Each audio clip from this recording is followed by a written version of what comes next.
boy. Goda hilu.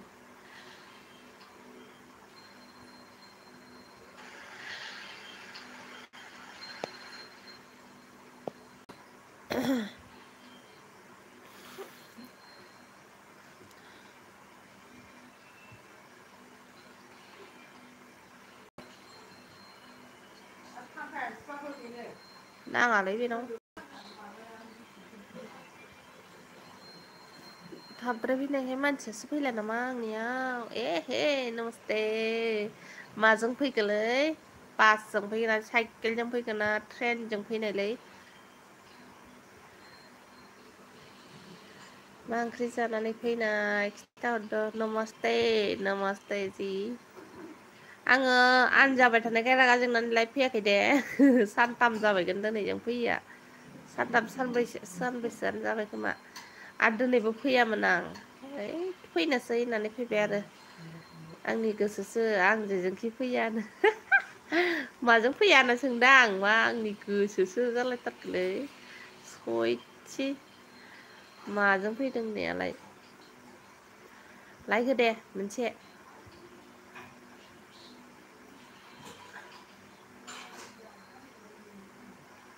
हेल' दिनैसो नोंखौनो नेनानै बोरायबाय आंनो माबा रागा जोंनानै फैयाखैहां आन जाबाय थानायनि मालाय 1K जाथारसै जाबायमोनलै सनाफोर 1K जाबायमोन लासिं सिंनो ओंखाय रागा जोंनानै फैयाखैना आङो 1K थांबायमोन 1009 थांबायमोन ओमफ्राय माबाजोबनानै खमायनानै दंफैजोबो रागा जोंथावथावनो इस होमबाय देनो होबाय दे औ थेंक इउ मा मोननैखौ होगोन मा मोननैखौ होगोन आं मा मोननैखौ होगोन माने मा मोननायखौ होगोन आं बुजायसां मा मोननायखौ होगोन माने बुजिनायामि बोरो लामाया आंनो हगारनाबो सैख्लाबनाय सालथे गोमबोरसिंनो नै अमितनो लामा हगारनोनो हगारदो जोंहा अमित रेन्सखा रावनाबो रेन्स गैया नोंल' खावनानै लांदों लाइक दान बाजै thank you Junu Narzary Junu Narzary channel गैया थेंक इउ जुनु आगै सोर जाखो बेलाय जुनुआलाय सोर जाखो जुनु आगै खोन्थाहरलाय अफिसियेल हेल' जुनु आंनि जानु मा खबर होनदों नै बेफोरजोंसो लामाया बेजोंसो लामाया होनदों ओमफ्राय हा होननो जुनुआ लिरनायानो जायाखैबा बोरै बुजिनो नों आबैनो मा लिरामोन नोंलाय नोंबो जावलिया लिरनो हाखागौ आरो दा बोखारखानो दा बोखारखालायबो आंखौ सिनायो ना मानो नङा सिनायाखै ओंखायनोथ' सोर जाखो होनदां आगै आंनि सोरनिबा सापर आइदि ना फैनाय अमितआ देन्जारलै सिखाव साइज हा होनदों बिरदावानो बडि देखायफैबाय मालाय दा बोखारखा नङाबा मोनगोनसो नोंनो आयु गिबाय सिख्ला फॉर्मल 983 मैं हूँ आपका दोस्त प्लीज सपोर्ट मी ओके 483 ना 484 बने हैं मैं वीडियो में बाद में देखूंगी वीडियोस 4 मिनट 48 सेकेंड है ना मैं बाद में देखूंगी वीडियो को ठीक है थैंक यू मेरे को सपोर्ट करने के लिए जुनु हा नो आंसो बाजै सोर बाजैरा आंसो अखनि आगै फैबाय जोंहा हाय मा खबरा गाज्रि 1K थांनायानो खमायनानै 72 आव थांफैफिनदों आंना दुखुनांथाव बाथ्रा लाइभ फैलायबाय सिस्टार दिनै फैलायबाय आदा अखाफोर मुलुग 1K थांनाया खमायजोबनायनि दुखु मोननानै लाइभ होआखैमोन आङो है होनदों हनै आयौ लोमजाखो ना माखो ना सिगारेट सोबखोबाल लाइक आयौ मबा दांफ्लांबाय लाइकखौ होनदां मा मोनसेल' मोनाखै मोननैखौनो होगोन आं होनदोंमोन दे मोननैखौनो हो हाय आंनिखौबो नायदो फैगासिनो दं दे नेनानै थागोन दे नोंनि भिडिअ'खौ होनदों दा ना लाइभ होनो नागिरदों नामा आइ लाभ इउ बसुमतारी लाइक दान थेंक इउ उफानि आगै लाइक होनायनि थाखाय आंलै बाजै सना माइनाव सोरांलै लागाव बङाइगाव नै बिरदावआबो ब्लुसकाव हेल' उफानि होनदों दिबिसना ब्रह्मआ फैबाय नै दासो लोगो जानाया जोंहा फैबाय हेल' दिबिसना वेलकाम मेरि एलबिमे 1K जानोसै उफानि आगै 1K जानानै बारबायमोन आंना 1009 जाबायमोन खमायनानै 72 थाफैफिनदों ओमफ्राय लाइभ होबाय थाबा खमायो होनहरदों आरोना सासे फंबाया आंनिया ओंखायनो आङो लाइभखौ दोनथ'नाय जादों सानथामसो ओमफ्राय दिनै 1 घन्टा एडभान्स फैबाय आंनि लाइफआथ' 9थायावसोमोन ना 8थायावनो फैनाय जाबाय दिनै आं दिनै एम्बु बुथारहैगोन 5 मिनिटल' थासिगोन आं ओइ एम्बु जानो हामगौ अखा हाला नोंसोरबायदिनि थाखायनो गोमबोरसिं नोंनि थाखायनो अखायानो हाला दिनैसो अखा हादों आरो एम्बु बुथारहैनो नागिरबावदों नोङो उफानि हाय जुनु होनदों मिट इन्टारटेनमेन्ट गोमबोरसिं अबेथिं लामाया क्रस जाबाय एसे उन्दुला आन्दायबाय आं अबेथिं थांनो खोन्थालायनो गोमबोरसिं मा खबरनो दुखु मोननो नाङा सानसे जाफुंगोन औ माथो खालामबावनो आरोना नेनांसिगोन लागाव बिरदाव होनदों हा होनदों आरो होनदों दिबिसना हेल' दिबिसना देबि फैदो मा ओंख्रि जाखो आब'सना ओंख्रिया ना बिदै ओमफ्राय जोगोनार बिजौ एवनाय संख' सिंजों फैनो थिनदों हनै अमितखौ फानि होनदों मोजां आब' होनदों गोदान दंबा फै लोगोफोर होनदों अमित गोदान लोगो दं दिबि सनाया ना गोदानगोन लोगो जाबानो जाबाय दिबि सनाजों बयबो सोर लोगो जायो दिबि सना नोंबो सोरजों लोगो गैया लोगो जादों नोंनो रेन्स होनानै होबाय आङो आय' जोंनिया अफिसियेला मेगन देग' नायखुमागासिनो दं नोंसो आवलायगासिनो दं दे लोगो जादोलाय होनदों बा मालाय दिनै लागावनो आं मा खालामनो आनजाजोब्बायहाय सना ओंखायनो फैयाखै आङो नेहा सना हायाबाबो जायो आबै नेखाया आंनो अखाखौहाय नांखाया आंनो अखाखौहायनो जोंनो नांगौना ओमफ्राय देबि फैनो उफानिजों लोगो जानोनो लं भिडिअ'जों सापर्ट खालामगोन दे फैबाय जोंहा हाय आब' लाइक दान थेंक इउ निकिता आगै सोरनो ब्लु नांगौ बिनानै लादा नेहा आगैयाबो जोंनिया ब्लु सिखाव जानानै फैदों आरोना नै खोमोरबाय आङो निउ काम बेक टु बेक नों उफानिया आंना गोदानजों आंजोंबो लोगो जादो हागोन होनदों उफानि जोंनालाय एम्बुखौ जानाय टाइमाव मा होनखो जानांगौलै एम्बुखौ जानाय टाइमाव होनदों एम्बु जानानैनो अखा हाला आरो एम्बु जानोसै होनदों नोंसोरो आंनि भिडिअ'आव फै कमेन्ट खालामना दोन होननानै बुंदों हनै बागुरुम्बा है बागुरुम्बा अफिसियेला ओइ होनदों हनै संगिता किचन भी आ गया है हमारी एलबी में स्वागत है आपको संगिता किचन हाय नेहाया मिनिबाय हनै वेलकाम संगिता लाइक नहीं किया तो लाइक कीजिए प्लीज और फ्रेंड किसी के साथ फ्रेंड बनना है तो फ्रेंड बन जाओ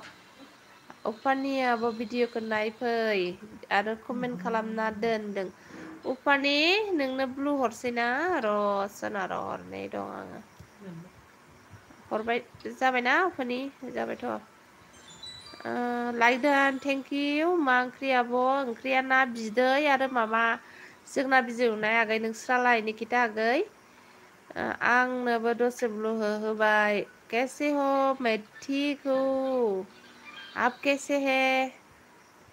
उमिरन थेंक इउ। निकिता अन निकिता लोगो जादों हनै गोदान फैदों आंनियावहाय। माबा फैदों बोरो थांबायहे गोदानाबो। देबि सना ब्रह्म फैदों। निकिता गोदान लोगो जादों। अमित एन्टारटेनमेन्ट अन अन अन अन अन अन। उफानि ब्लु डेडिया अन उफानि अन। लामा हगार आं थांसैनो दानो थांसै थोस उफानि आंबो बेग हरफिनगोन। उफानि ओइस बसुमतारिया लेंहरदों लोगो जादों र' दै खिना फैनो आंनो। खिनो ओंखारबायबाय आरो नोङो फैगौमानिनो। उफानि अके होनदों अखा हाबा कारेन्ट फैयालै आबै बेनिखायनो एम्बु जानांगौ थोर माइ गायला। निउ काम सात सात 12 से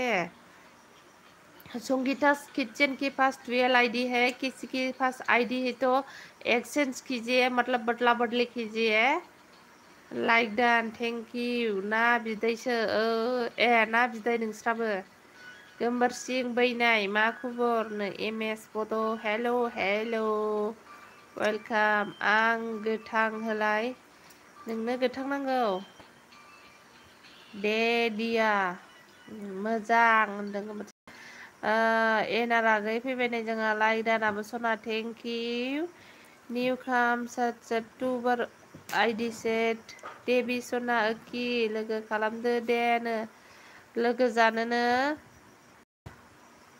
आं दिनै लाइभखौनो फैयामोन जोंहा एनारा गैया लेंहरदों आरोना आंखौ लाइभ फैदो आब' होननानै ओंखायनो आं दिनै लाइभ फैनाय जाबाय नङाबाथ' फैयामोन आं। देबि सना लोगो खालामदो देनो हनै। ओमफ्राय गोमबोरसिं थांबाय बाय बाय आबै दार एम्बु बुथारनो थांबाय बियो। ब्लु ब्लु ब्लु अके होबाय अन।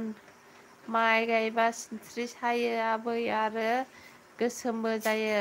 नंखागौना। खोथाफोर एम्बुखौ दा बुथारथ'नो नाङा। आसामाव दा अखानि गोनांथि जाना दं। औहाय बुजिथारा बे गोमबोरसिङा। न्यू फ्रेंड काम एम एस बड'केस एम एस साथ भी फ्रेंड हो जाइए। है संगीता एम एस बडो ने न्यू काम फ्रेंड बुलाया है जाओ उसके पास।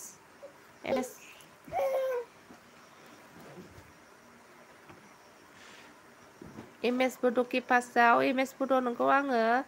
ब्लु हरबाय नोंबो सोर सोरजों लोगो गैया लोगो जादो। ना बिदै ना नानि दाउदै बिदै बिदै दै होनानै बिदै खालामनाय। निउ काम सात सात निकिता ब्लग आंनि भिडिअआव फैना कमेन्ट खालामना नोंबो थांनांगौ देबि सना। रिंकिखौ गारना फैबाय आं मानो रिंकिखौ गारना फैखो आद्रा आद्रि ओइ थाव थांबाय खिन्थुनो ओइ आं थांबाय खिन्थुनो दे दे गुड नाइट सावला निकिता ब्लग मा ओंख्रिनो है जानांगौ एम्बुखौ माथोलाय दैबानासो जायो जाखागोन ना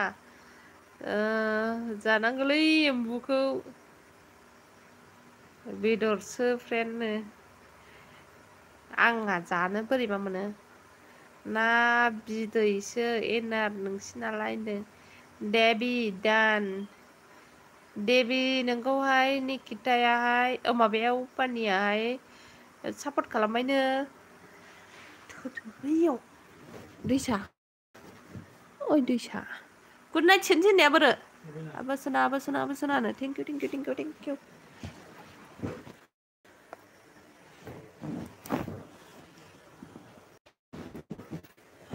आङो रागा जोंथारबाय आरोना 1K जानानै फैथारा होननानैहाय आब' उफानि दं माथोनो औ ब्लु होद' दे नेहाया थांलायबाय नामा ना स्रि दङ नेहा बा मालाय नेहाया थांलायबाय निकिता दिनै बेसर भाजा इलांसि आलु आयौ दैयाव लायाना बायनानै लाबोआब्रा एनार आगै जोंहा नै अर बाहाय आगैयाहाय खि गोरान आगैया हगार हगार हगार लामाया साइड साइड साइड होनदों हनै खारबोथारगौ लाइक होनानै थां सोर सोर थांनो नागिरदों मा ओंख्रि जाखोनो ओंख्रिया ना बिदै नानि बिदै माने नानि दै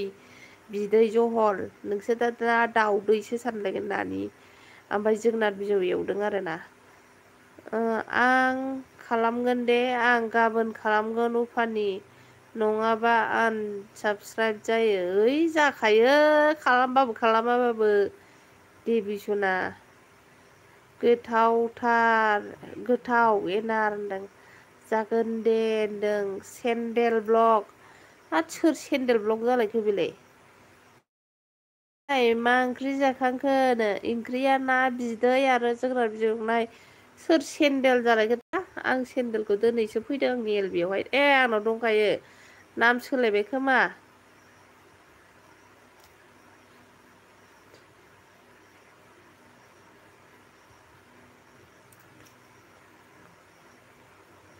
बोरो ओंख्रिखौथ' खोनाखाबायानो सेन्देल आंनिखौ लाइक होआखैबा लाइक होदो दे आंखौबो ब्लु खालाम अके देदिया ब्लु देदिया हे होननायसो जाबाय गोदान दंबा फैनो सना नों मोगथांना कमेन्टस' जायाखैनो नंगौ नामा न दानालाय लाइक हो बहा थुयो लाइकखौ बहा थुयो गन्थंआव थु आंनि नाब्लेब्ले गन्थंआव अन आंनिखौबो साबसक्राइब खालामनानै 500 हरगोन दे आयौ फैसा नामा आंनिखौबो साबसक्राइब खालाम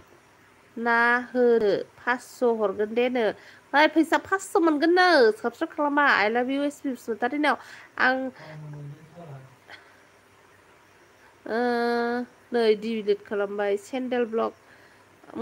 सोलायबाय आं सोलायबायनो मिनिसर एम्बु ओंखारदों नामा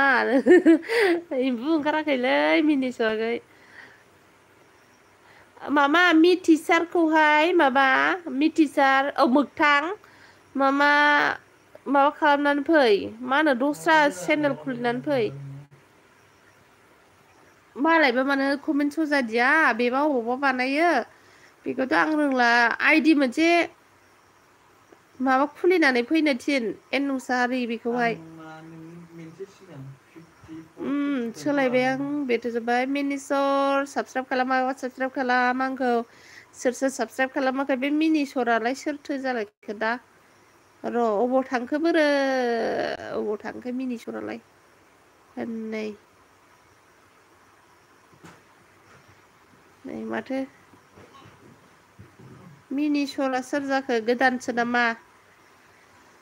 साबसक्राइब खालामना होबाय आं मिनिसर नटिफिकेसनखौ अल होनानै लाबाय आंखौबो साबसक्राइब खालामबानो जाबाय मिनिसर आगै ओमफ्राय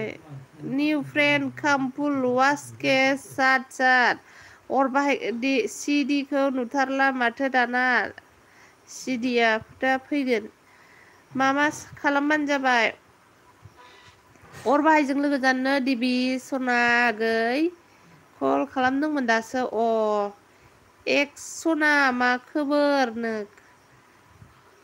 खबरा गाज्रिसोहाय 1K जानायानो खमायफिननायनि थाखाय उफानि आब' मा ओंख्रि जाखांखोनो नुफानि मा ओंख्रि जादोंनो आइ लाभ इउ एस बि बसुमतारी अननानै बेग हरदो आंनो होनदों आइ लाभ इउ नोंखौहाय हनै माबाया एम एस बड'आ जोंहा सापर्ट खालामना होबायनो नोंबो बेग हरफिनदो बेग हरलायबासो जायो ओमफ्राय देबि सना नों नामखौ सोलायदोंना दाखालिनो खालामदों आं नोंखौ बेग होआखै दाबो आंबो होनदों नोंबो बेग होआखै दाबो नों होनदों आयु थाम्फैसो अरखो ना माखो बाल आं फिसाखौलाय सेन्देल सनाजों ना ओंख्रिया फाथो दोलोनोहाय मालाय नहीं मिस्टर राइडर आ गया है। हेलो मिस्टर राइडर वेलकम, मेरे एलबी में स्वागत है आपको। मा ओंख्रि जानानै फैखो राइडार? बाइक सालायग्रावगासिनो दंलाय नामा? ओंखाम जादों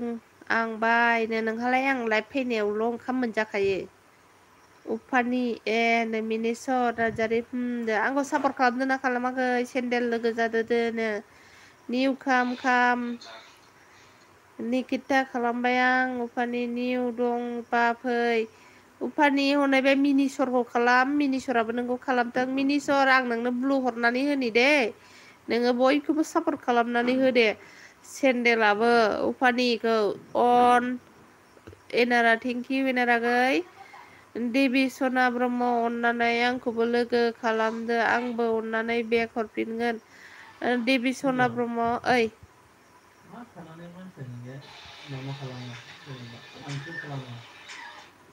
माखौ? सोरखौ? सोर? सोर? आं नोंनिखौ खालामाखै। अबाव? सोर बेफोरो?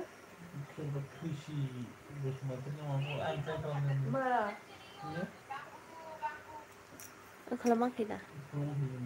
ओंखाम जानि र'। अ दे जादे थां दे निकिता होनदों। डिबि भिडिअ नायना खालामदों। सोर? मयरां टिम। हाय सिस्टार, हाय सिस्टर, वेलकम मेरे एलबी में। लाइक नहीं किया तो लाइक कीजिए प्लीज। आप कैसे हो फिलहाल? बारिश हुआ कि नहीं है आपकी उधर? पानी ऑन और किसकी सर फ्रेंड होना है तो फ्रेंड हो जाए। सिस्टर जायाखै आब' सोरना होनदों दाबो जायाखै। सोरांसा फैबाय नै जोंहा। हेल' मा खि जाखो? ना बिदैसो ओमफ्राय जोगोनार बिजौ एवनाय। सोरांसागै लोगो जादाव होनाय सोर सोरजों लोगो जायो? आं ओंखाम जानाय समावल' फैयो थेवबो नायबाय दं आं। दे खि सना। I am going to subscribe you, but what type of video you upload? I am going to subscribe you, but what type of video you upload? आं रोङाहाय इंलिसखौ। खनथाम फरायबाबो बुजिया, खनब्रै फरायबाबो बुजिया। आमी इंलिस ना जाने बांला जाने होननायसो जानोसै। सालथेखौ कमेन्ट फरायनो हो। नों सालथेखौ? नै मालाय मबाइल सेरदों। फराया बियो। जौ लोंबासो माबाबासो राजाया खर'आव गाखोबासो फरायो।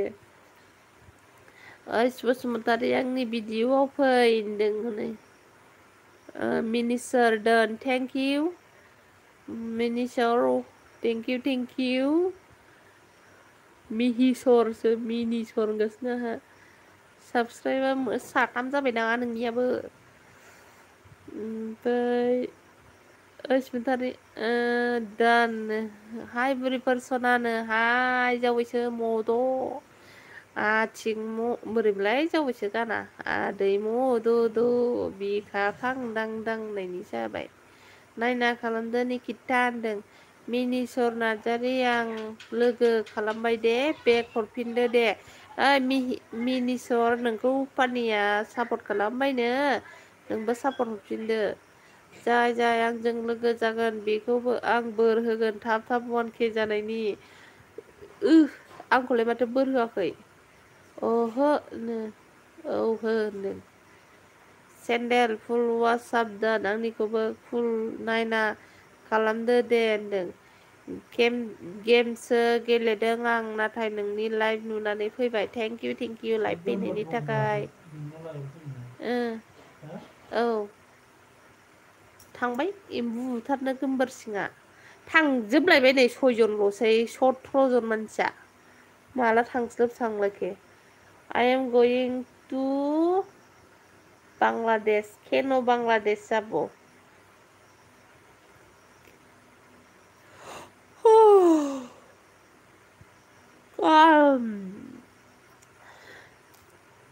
र'दे आंनिया बेसेबां जाखो साबसक्राइबारा नायनि आं आंखौ सोर साबसक्राइब खालामदों खालामाखै नायबाय दं आं र'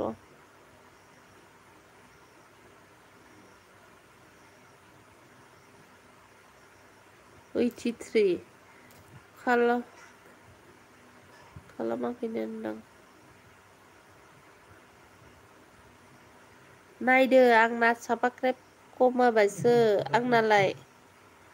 साबसक्राइबानो खमायबायसो आंनालाय आंना 1K थांबायमोन 1K पइन्ट 9 थांबायमोन माबा पइन्टथ' नङा 1009 जन थांबायमोन आंनिया खमायनानै बेसेबाङाव थाफैदों मिथिबायना 972 थाफैदों बेसेबां दुखु मोनथाव बाथ्रा होनजायो सिरि देखबार जामु सिरि देखबार जामु खि बुस्थु मद' ब्रक आंजों लोगो दङबा दंना गैयानो मद'आव लोगो जादोंना जायाखैनो निकिता ओमफ्राय मा होनदों जोंहा सोरसा स्टेटासा आंनाबो होनदोंमोनथ' जादोंमोनबो गावहा इउटुबजों लाइसेन्स दानजाबाय आरो नंगौ नों बोर होदोंमोन होनदो ভালো আমি তোমাকে সাবস্ক্রাইব করে দিছি ओके थेंक इउ बाल फाइल' होननाय जाबाय बांलाखौबो रोंखाया सेम बड' खालामबाय दे होनदों आं दङ खोनासंगासिनो अके थेंक इउ आगै एनार नों हाजासे सापर्ट होनायनि थाखायनो आंनि गोसो गोरबोनिफ्राय नोंखौ थेंक इउ जासिहरबाय आगै नोंनिसिम 1K बारायना होगोन आं मा जाहोनो आंनो सोरबाखि एक्सनावहाय बिदि दाबियो मानसि फाग्ला मानसिफोरलाय थुस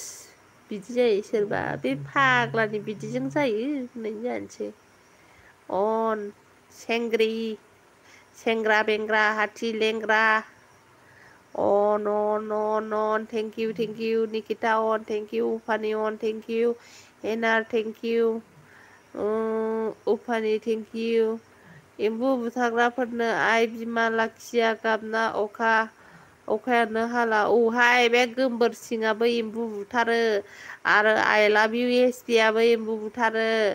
आरो सोरांसायाबो एम्बु मास्टार उफानि हाय सरि उफानि नोंखौ सापर्ट खालामबायनो मिहिसर लोगो जादो दे निकिताजों लोगो जादो मिनिसर नोंखौबो सापर्ट खालामगोन बियो प्रेमी आ गया है हाय sister 19 like Don thank you प्रेमी लाइक करने के लिए नया फ्रेंड बनाना है तो बनाइए कौन के साथ फ्रेंड नहीं है फ्रेंड हो जाओ ओंखाम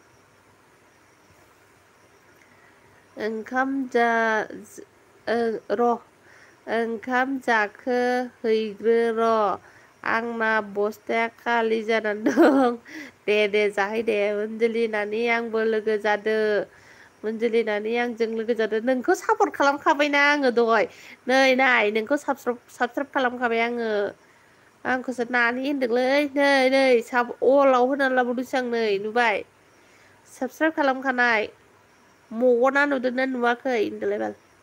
होनखांनानै अर बाहाया मिनिबाय ने जोंहा एक्सआ सेंग्रा बेंग्रा हाथि लेंग्रा होननायखाय मिनिसर नों भिडिअ नायाबालानो साबसक्राइब खालामबायना भिडिअ नायनांगौ मिनिसर हिंदी से भी बात करो हाँ प्रेमी किसी के साथ फ्रेंड होना है तो फ्रेंड हो जाइए और सुनो प्रेमी के साथ कौन फ्रेंड नहीं है फ्रेंड हो जाइए प्लीज प्रेमी भी बहुत अच्छी है मतलब ये भी बहुत सपोर्ट करता है लोगों को ये भी बैक करेगा आप लोगों को कर देना प्रेमी से भिडिअखौ नाय नङाबा नोंनाबो आन जागोन आरो आंनाबो जागोन नंगौथ' आरो new friend connect please return पाक्का खालामलायदो आई लाभ इउ प्रेमी के साथ फ्रेंड हो जाइए सोरांसा सिटि प्रेमी के साथ फ्रेंड हो जाइए है आं लावदुमखौ बुथारा माथो आं जाबावानो लावदुमखौ आंनि बिहावसो एम्बुखौहाय हे होनदों प्रेमी मेरे वीडियो पे आ जा प्रेमी आपको देवी सोना ने बुलाया है जाफुं बरो ब्लॉग हाय जाफुं बरो वेलकम लाइक नहीं दिया तो लाइक कीजिए जाफुंगी सिस्टर हिंदी बोल रहा है नुवाखै नानि मंजुलि नोंहा भिडिअ नायनानै सापर्ट खालाम दे सोरांसा लोगो दङबा गैया निकिता प्रेमी के साथ भी फ्रेंड हो जाइए डीबी के रिटर्न कर देना ओके बोला है कर देना को बोला है आयु ओमफ्राय थांखो बालबोरो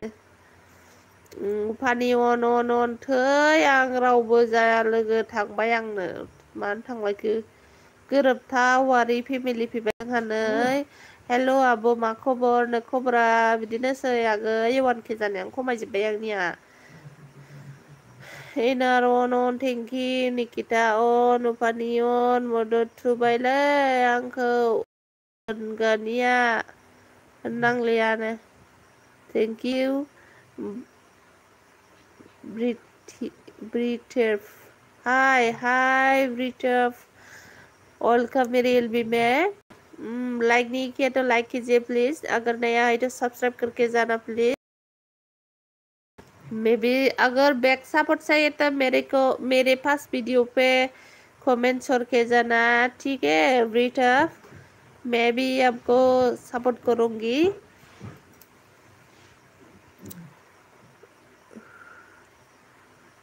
किधर गया ऑन प्रेमी वीडियो पे कमेंट करो बोला है प्रेमी आपको बुलाया है आं डिमापुरनिफ्राय बङाइगाव थांगासिनो गाबोन मोजां देखायगोन गाबोन मोजां देखायगोन आं डिमापुरनिफ्राय बङाइगाव थांगासिनो गाबोन मोखां देखायगोन एलबी फैगोन नामा ऑन थैंक यू मेरे को फ्रेंड नहीं चाहिए जीएफ चाहिए क्या रे मिस्टर और भाई को फ्रेंड नहीं चाहिए मतलब उसको गर्लफ्रेंड चाहिए बोला है ऑन थैंक यू ऊपरनी thank you Nikita thank you प्रेमी सब्सक्राइब कर दो है बैक कर दो सब्सक्राइब कर दिया है बैक करो प्रेमी आपको सरंगसा स्टेटस ने सपोर्ट कर दिया है अब भी बैक कर देना फनी ऑन ओके बोला है ब्रिटिप ने निकिता अन आंनि भिडिअखौ नाया नोंसोरा बुरिफोर सना मानो नाया जाखो नायोथ' एखमबा नुफ्लाङा ओमफ्राय एखमबा नायो मोनफ्लांबा नायो प्रेमी काम लॉन्ग वीडियो से बोला है प्रेमी किधर गया है रे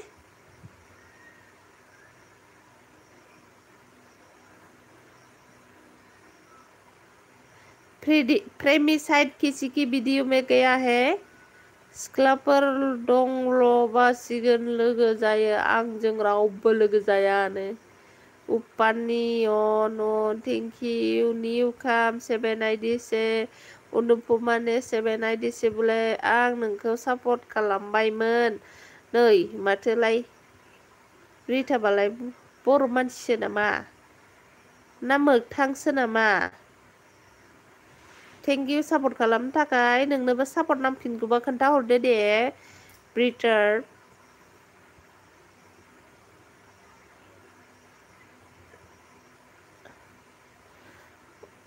अनुपमा आई लाभ यू दांबायलै अनुपमाखौ आई लाभ यू होनलाहरबाय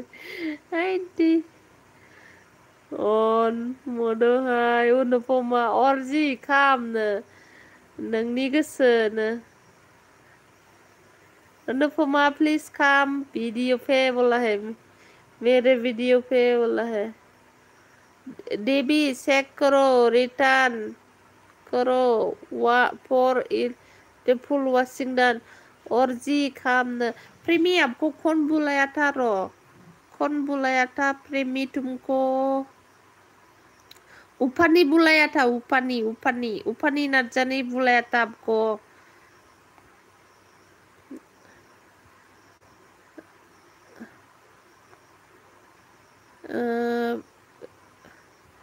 रिटार्ड लोगो जादो दे नो ब्रिटाबजों लोगो जादो नो मोगथांसो नामालै नोङो ब्रिटाबा दिल को सुकून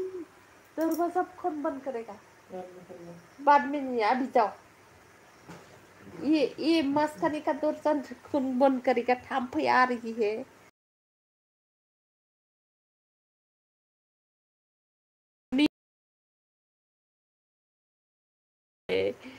बाबा प्रेमी ओके कमेंट करो मेरे वीडियो पे बोला है सिस खाना पीना हो गया क्या सी हाँ हो गया सिस्टर खाना खाने की बारी लाइव आती हूँ मैं अनुपमा आती हूँ बोला है निकिता अनुपमा जा रही है आपकी मतलब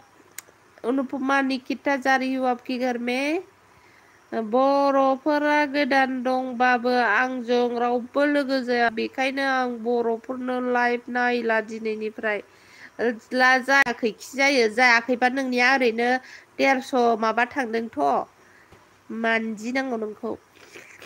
हायेनजी होनदों निकिता जी वेलकाम हाय अनुपमा हायेन और मुझे दे दो बोला है ब्लू हो आयु रागा जोंथारबायलै जोंनियाहाय डरिस्टे मिक्स ब्लग हाय डरिस्टे हाय वेलकम डरिस्टे लाइक नहीं किया तो लाइक कीजिए प्लीज स्वागत है मेरे एलबी में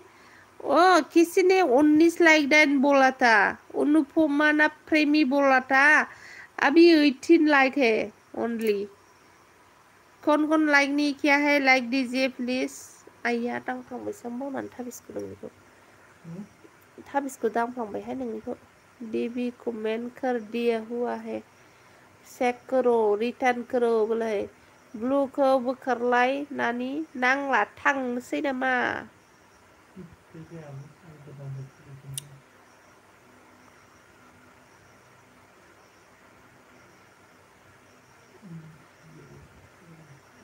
ओके मैं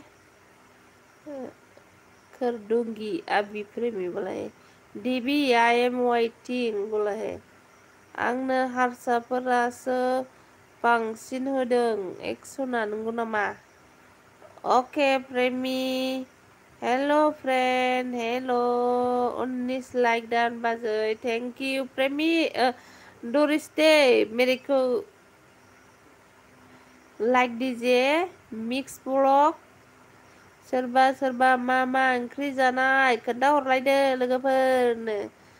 र' आं दा फैफिनगोन नानि दे आं दहाय सापर आइडिजों फैदोंमोन अबेयो माबाया मा नामलाय बावबायलै नामखौबो ब्रिटाबा ना मिहिसरा अन एसे बेस्थ दंथ'यो नों अनुपमा खाम फुल वास के साथ साथ निकिता साबस्क्राइब खालामबाय दे रिटार्न हरफिनोबा होनदों और भाई कनेक्ट प्लीज रिटर्न पक्का हा हाय सिस्टर मैंने लाइक दिया हुआ हूँ थैंक यू लाइक करने के लिए लेकिन 19 नहीं हुआ था अभी 19 हुआ है आं दा बर'जों सासे लागोन बेबो आन जागोन बिदि खालामो आंखौ मानो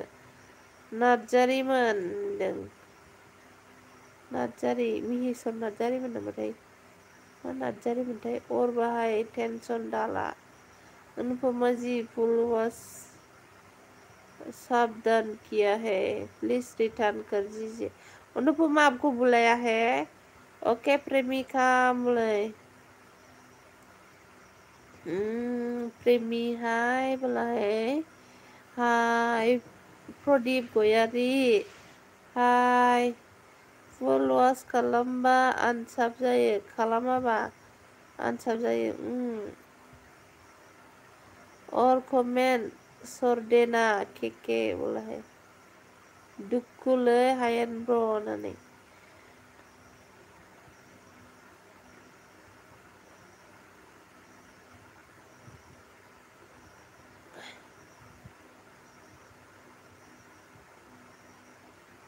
प्रेमी हेरिस आं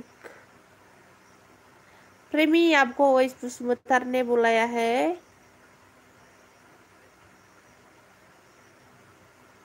ओके प्रेमी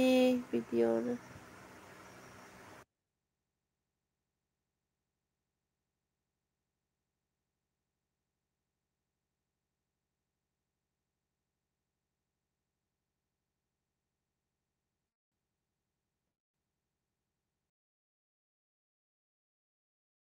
है नहीं फांखा गोसोआवबो गोलोमखोनो नोङो बाबा।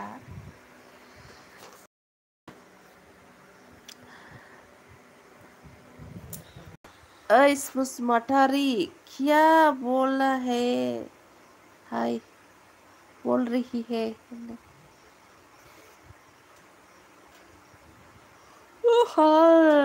ऐस बसुमतारी ने बोला है आपको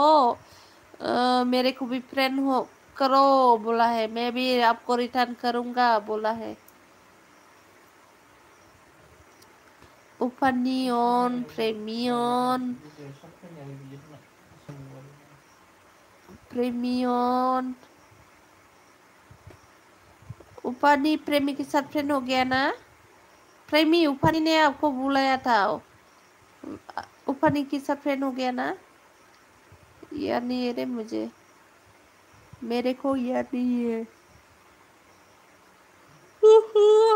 फैसिन दहाय थांजोबाय सयजनल'सै दानिया। ओ अच्छा उससे बोलो मुझे कनेक्ट करने के लिए मैं रिटर्न कर दूंगी बोलो। ऐस बसुमतारी नोंखौहाय प्रेमिया कमेन्ट खालामनानै दोननो थिनदों। ओ मेरे पास ना अनुपमा 2 सब्सक्राइबर है, मतलब सपोर्ट 2 लोगों को मैंने अनुपमा 1 2 3 4 है, एक अनुपमा है। अनुपमा की लाइव में जाती हो तो उस अनुपमा के पास पोस्ट आता है, मैं 1 2 3 4 के पास नहीं जाता है। ये अब भी लाइव आता है ना अनुपमा।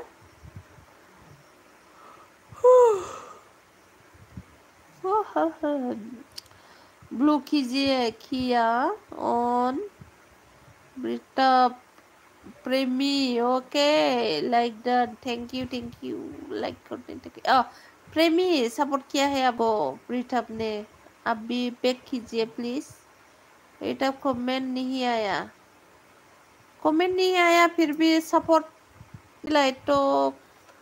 सपोर्ट करके दीजिए। आंनि यूट्यूब लिंक को दिखाऊंगा। माय उधर जाओ, यूट्यूब में जाओ पहले। यूट्यूब में जाके यूर चैनल में जाओ,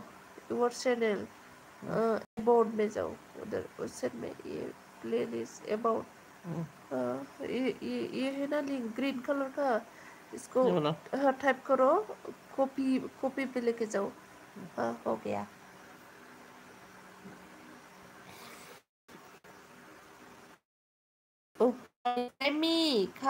प्रेमी आपको उपानी बुलाया है।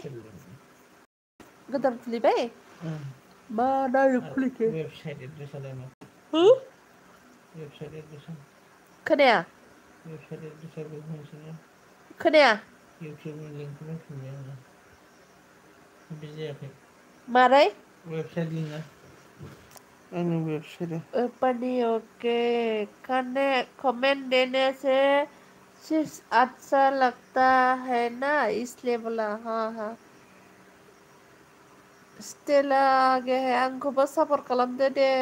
स्टेला को भी सपोर्ट करने के लिए बोला है स्टेला ने सपोर्ट नहीं किया तो सपोर्ट कीजिए प्रेमी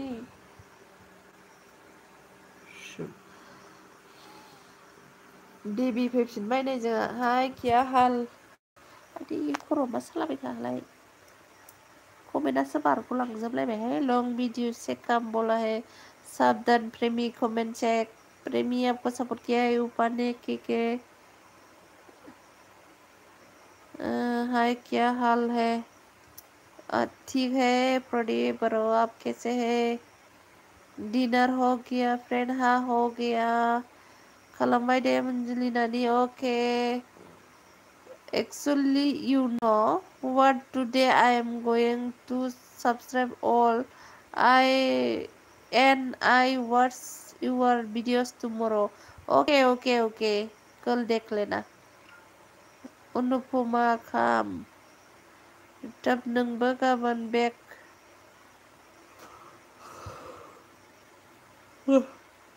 नोंनो गाबोन बेक होनसै दे आन जायनि नों अरजि स्टार्ट ग्र' नों एस बर' आइजो हाय एस बर' आइजो वेलकाम लाइक होआखैबा लाइक होदो दे न्यू कम सात 15 आईडी से 15 आईडी लेके आया है प्रीमियम में आपको वीडियो देकर सपोर्ट किया है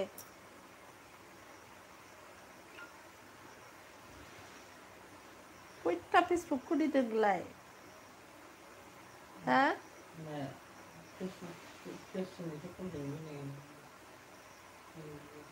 आगोल दंखायोमोन नोंना फेसालाय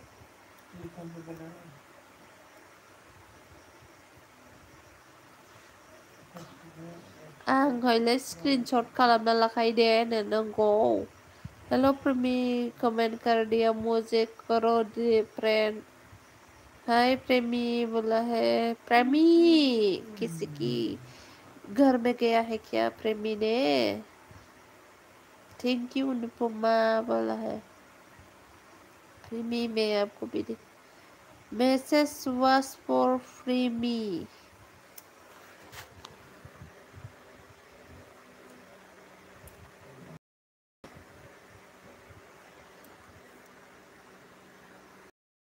मा ओंख्रि जाखो इगनोर बिजिबिवनाय थोद मोनाबाय हामाथ' उन्दै गोनाङाव बिदि दरखौ हाब्लां दोननो थां मासि अहंखार नोंनाय मानसियालाय मबाइलल' सेरबाय थायो बे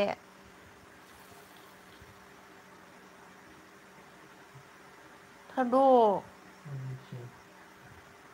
हामा खोथा मानिनांगौ थां बे गेजेरनि दराबो फांबोदो आरो बैखौबो फांहैदो थांद'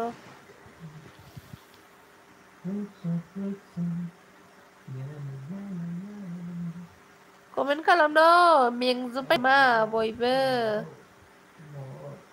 ओइस बसुमतारी आंजों लोगो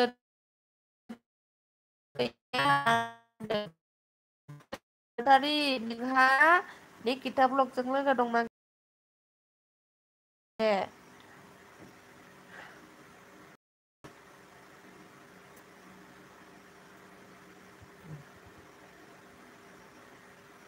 आंहा मुलि लोङाखैलै मुलि लोंनांगौ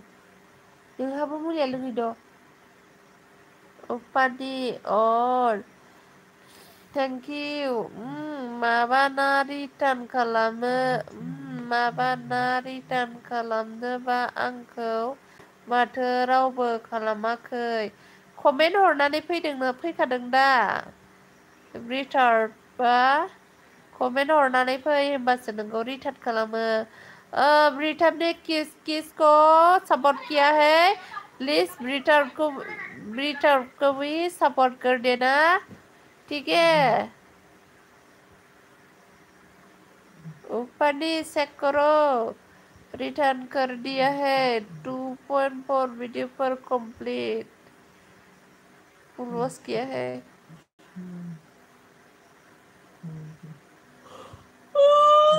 Sabdan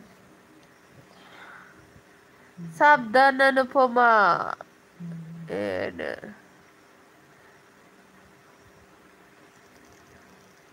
okay, Premi. Good evening, Laiden Baba. Mama, good evening. Thank you, Baba. दा सफैथारबाय नोंनिया एक घंटा चलने और मुझे किया नहीं और हनै प्रेमी बेग निकिता ब्लग गैयानो लोगो जादो गैयाबा साला इतना अहंकार है यार ये लड़का किसी को भी ये लड़का ना मिले शादी के लिए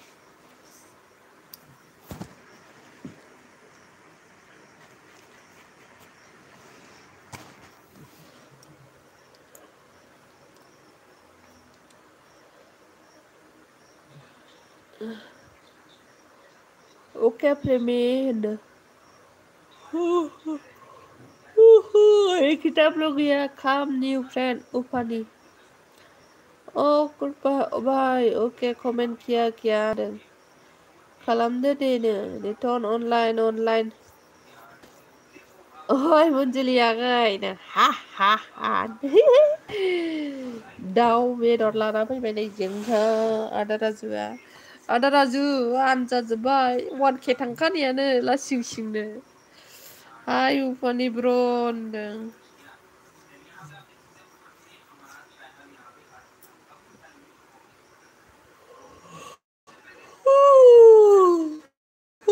एसे बेस्थ'मोन आं माबानो एम्बु सेम्बु थारैनो नामा बाल नोंखौलाय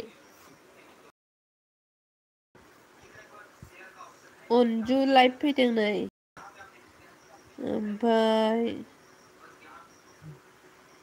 सोर फैदों बिबुथि फैदों बिदि फैदों केस फैदों बा मेला मानसि लाइभ फैथारदों माथो ऑनलाइन थैंक यू ओके प्रेमी अभी मैं ऑन करता हूँ तब पता चलेगा फुल वॉश करते हैं उसे ने साफ नहीं करता बोलते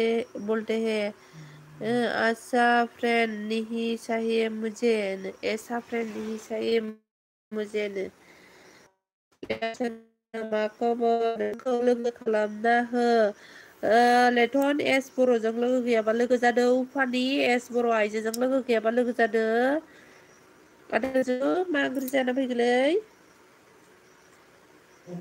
ओइ इउटुबा नों बै माबायाव क्रमाव बानायहैयाखैना ओंखायनो नांगौ क्रमाव बानायाबा जानला मोनला सार्च खालामबानो फैया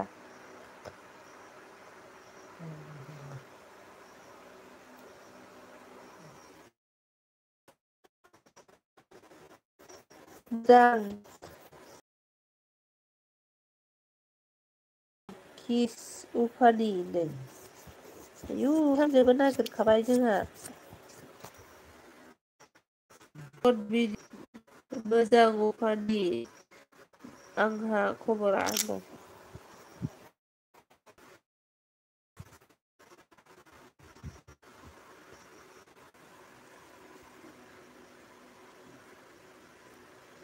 खुसिजों डिलिट खालामजोब्बाय नोङो दाख्लि प्रेमि सिस्टार आंबो थांबाय बिदि लोगो नाङा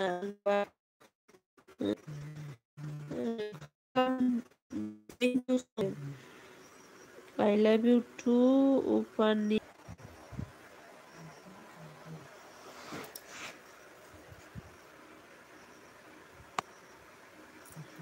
नोंसो बुंना हो लोगो जानो मामा आरो कमेन्ट हरनो हो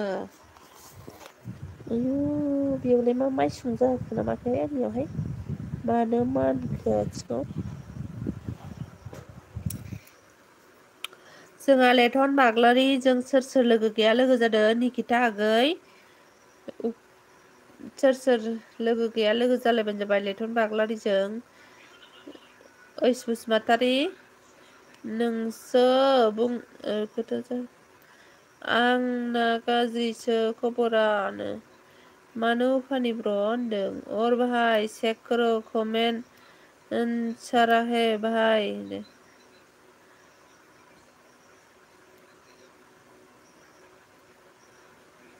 उनके जाला आंबो दिन प्रेमी लेटन के साथ फ्रेंड हो जाइए उफानि सेगाव होनदों आंबो दिनै दोंसे सानथामजों आंबो लोगोफोरनि लाइफआव दोंसो सानथाम आंबो दिनै दोंसो सानथाम जादों जागोन उफानि ब्र होनदों ओइ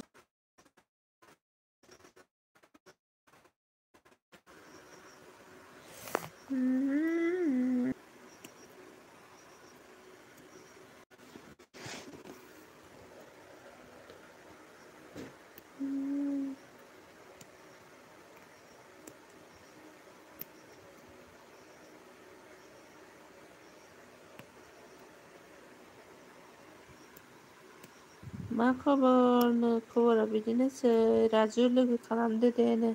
आदा राजु निखिताजों लोगो खालामनो उन्दुनो ओंखाराखै नामा ओंखारथ'वाखैहाय ओंखारनायालाय What is it done please check नै खि गोरान नोंखौ सापर्ट खालामबायनो अनुपमाया निखिता मा खबर जाखो होनदों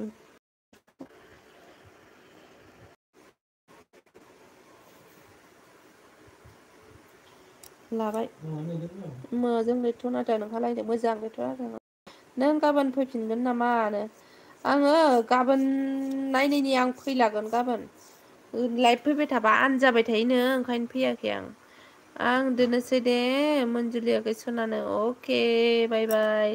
सोरबा मिथियो नामा बे जानांगौ लोंनांगौखौ बे हेड खालामगासिनो दे जोंनि एलबिखौ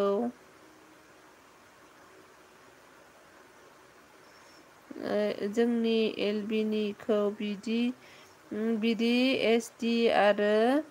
आंनिखौ बेखौ नायनि आं मादारसुटखौ नायनि आं नेटआव सोर लकेसन खालामना सोरबा मिथियो नामा बे जानांगौ लोंनांगौखौ बे हाइड खालामगासिनो दे जोंनि एलबिखौ बिदि एसडि आरो आंनिखौ नोंनिखौ बे थाम्फैया संबाय आंनावथ' फैयाखैना नोंना बिजावजालिया फन हरबाय थायोलै बाजै दे रायलायदो दे नङाबा दा मानो जागोन नोङो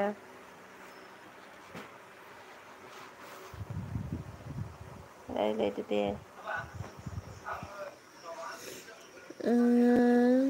कमेन्टल' मोनबाय साब मोनाखै ब्रिटेन नोंनि खोन्थादो नोंदो सरि होनदों मोजां खबरा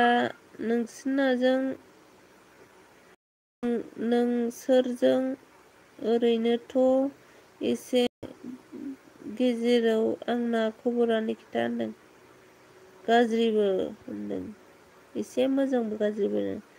गोजोननाय थाबाय निखिता ब्लग होनदों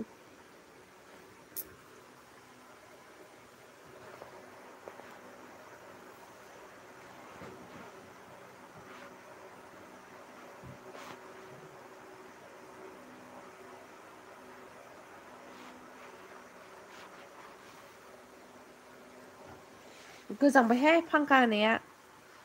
लेथावना ओंख्रिनो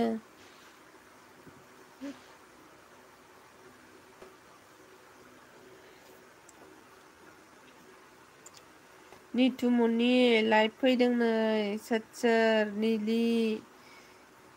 ये भी लाइव आ गया है केस बडो मिथिसार स्टेटास थेंक इउ प्रेमि बोलाय जाबाय दे नोंनि साबसक्राइबार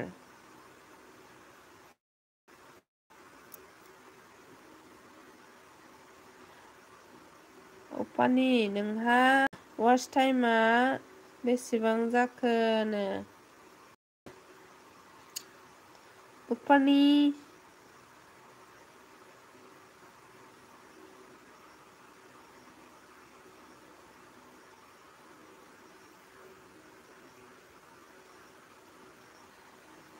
स्लो है हाँ हाथ न जाने बारिश हुआ ना इसलिए नहीं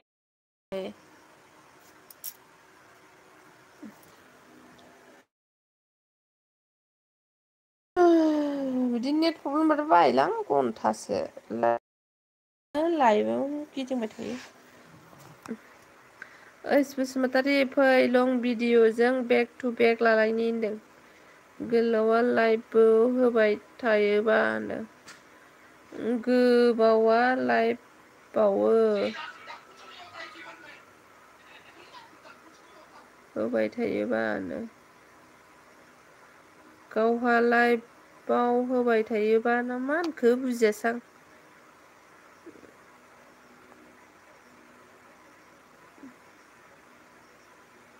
गावहा लाइभआव होबाय थायोबा होनदों प्रेमि अन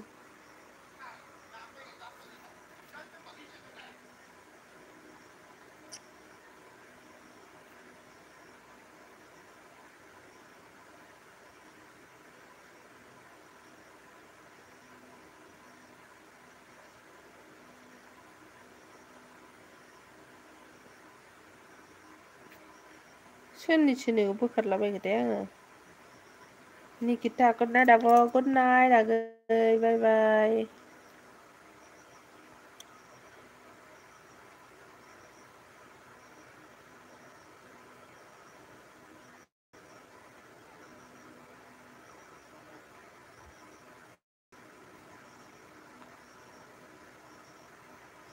बारा लाइभआव होबाय थाबाबो आनसापर्ट जायोनो माथो बिदि होननानैथ' होआखै आंबो बाय बाय नो उफानि अन प्रेमि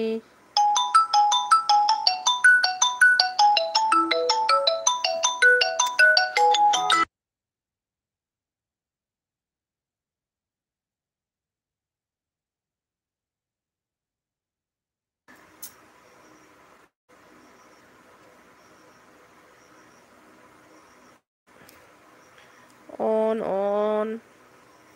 ब्लुखौ बोखारजोबनाय जाबाय आङो दे नांगौबा बिफिनबानो जाबाय लाउड होनानै दोनब्रा इयारफनल' सोनानै हर ओरै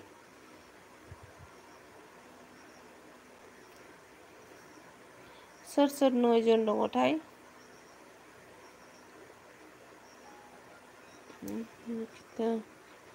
अनुपमा नैलै लाइटखौ बैखौसो होनांसिगौमोन थाम्फै फैजोबबायहाय मेंख' इयारफन सोना हरब्लाबो आं थांबाय दे नो दे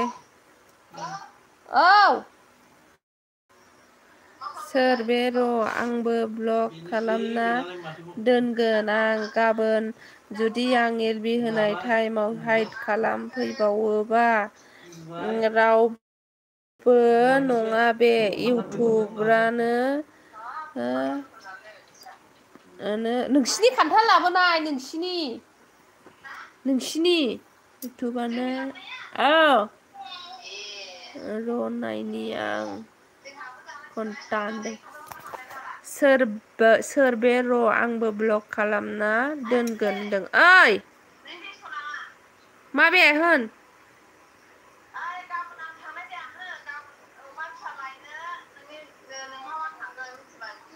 ओमफ्राय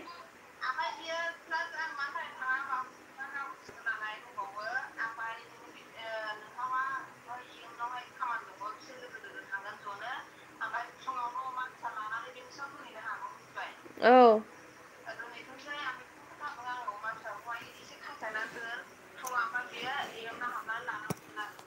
औ दे होमबालाय फैसाखौ फैसा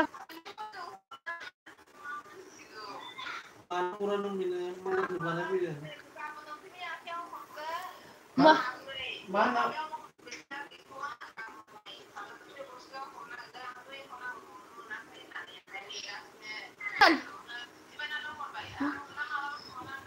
आइ कमला मबाइल बानायनो होननानैसो बिखादोंना आङो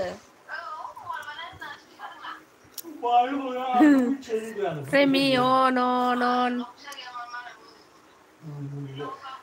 आं हरखाबाय मिथिबाय कमला बेनावनो दङ फैसाया औ ब्लू लेली सिस्टर हाँ ले लिया मैंने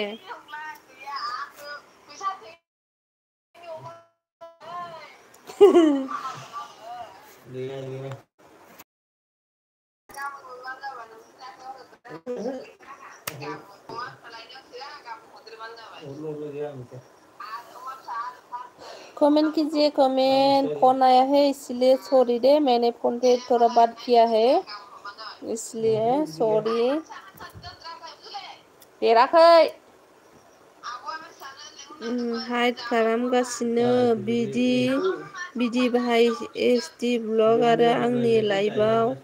फैना सोर मादार सुट बे जानांगौ लोंनांगौ आंनि फुराना आइडि लाना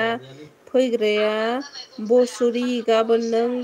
थैथों बे आंनि साबस्क्राइबनि कसम आंनि साबस्क्राइबारनि कसम थात आंबो गोलैफाबायना बाव सयथि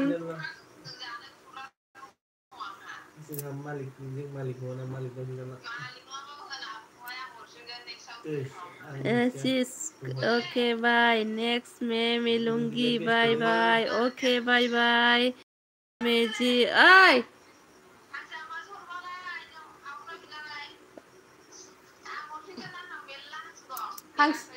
हांसो मालिकखौ होनहर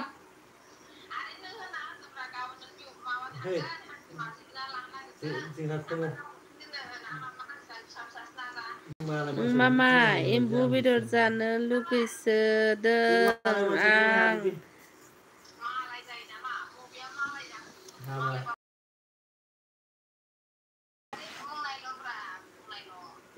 हरा आं गेरेन्थि होनो हायो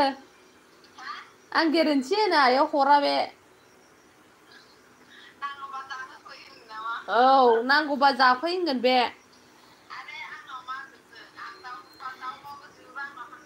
एम्बु जानो हामा दे नोंसोर एम्बु जानायखायनो अखा हाला दे लेथन बाग्लारि हाबा माबा हरबायलायनो मानोथो जोंनि लाइभआव फैना हाइड खालामफैबाय थादों बे आंनियाव फैयाखैथ' खि गोरान बोरोथो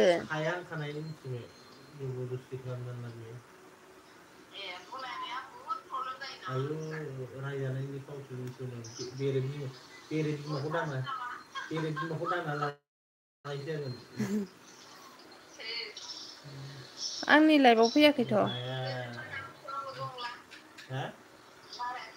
गारि भारायानो 6 दिन सानब्रै जाफिनबाय दाखालि आं नोंसिनाव थांना फैनायनिफ्रायनो गैया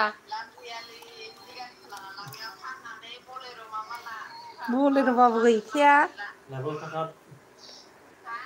थांजोब्बाय साथामल'सै सोर गावस्रागोन इउटुबार ना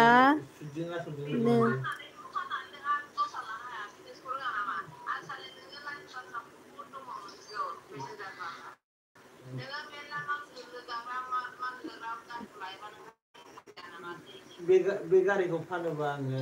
माबाल' मोनगोन 1 लाखल' मोनगोन सेन्डेल दिस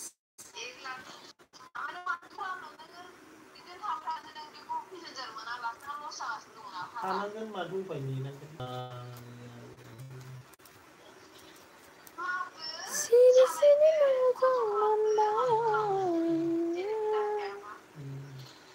आरे खामानि मोनसेबो थाया 8टा एबा 8टायाव लाइभ होयो आं बिनि लाइभनि मानसिखौ आङो हाइड खालामजोबगोन नंगौ और जी रिटार्न कर दिया है नै नोंखौ रिटार्न खालामबायनो खि गोरान निउ खालामदों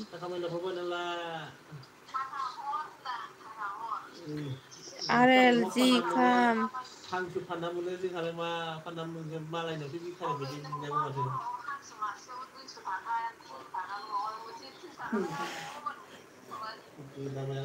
माथो बिनियाव फैलायनानै 5,000 10,000 बिदिनो लांनो हायामोन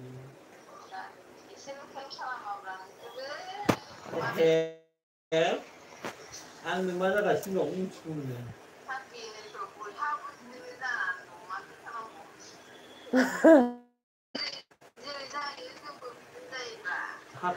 ओइ आइखमला नोंनो फैसा हरनांगौखौनो होबावाखै हाथिंनावसो लायदां हाथिंनाव फैसाखौनो नोंनो हरनांगौखौ हरबावाखै आंनो हाथिंनावसो लायदां गारि भारायानो गैया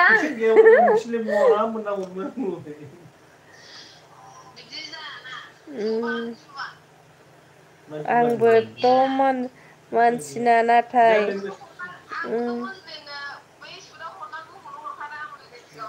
ओंखायनोथ' आङो माबायाव लायबाय हजों आइमोननाव लायबाय गयबारियाव आंथ' मिथियाना बेबा मा होननानै लाबोदों आंबोथ' मानसिना नाथाय आंखौबो मानो एलबि होबा हाइद खालामो नों खयथायाव फैयो एलबिखौ खि गोरान सना खोन्थाहरलाय आयु रागा जोंबाय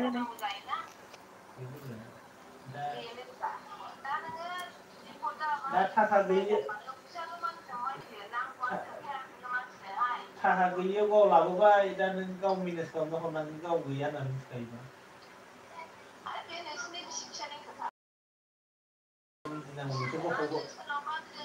हग्राबाबो मिथिनांगौरा मोजां खामानियाव लाबोआखैनो बे मंगलबारनियावसो लाबोदों थेंक इउ मबाइला दंखायोबा मबाइला दंखायोमोन हा गथ' फैसा मोनदों होनलाय दङ बिदिनो दङ माथो होनबावनो गाज्रिबाबो मोजाङैनो मोनबाय 7:30 सना अके बेलासिनि ना अके गाबोन थांगोन आं दे गैयालै जौबो लोंनो हायाखै जेबो गैया आं उन्दुनो ओंखारबाय मामा गुड नाइट मामा बाय बाय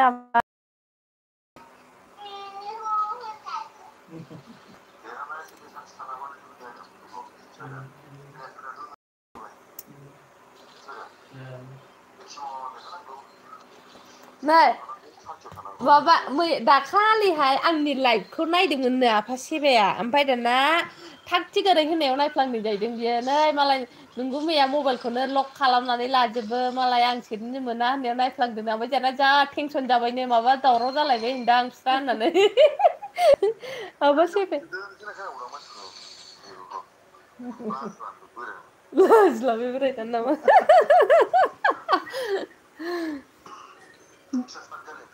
नोंखौ बुनो फैनोसैमोननो फैबा नों बुनो फैनोसैमोन ना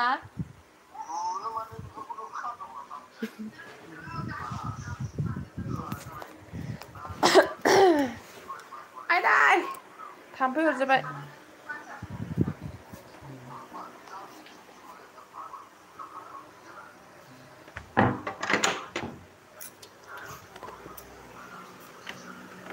मुलि लोंनांगौमोनलै आंहा सोर सोर दं आंनो थाइखान्द' लानोसै थाइखान्द' बारनानै जोनो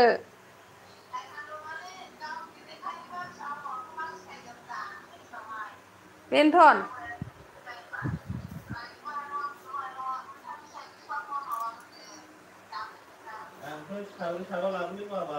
औलै दा फैखा नों एक्स हाइड खालामग्रा बाहाय एसडि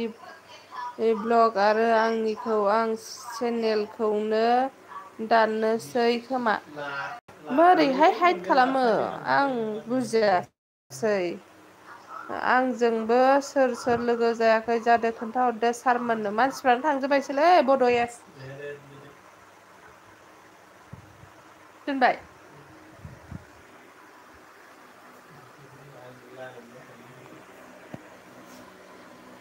जास्ट फाग्लि आंखौसो जागोन नोंदों आंखौसो जागोन नोङो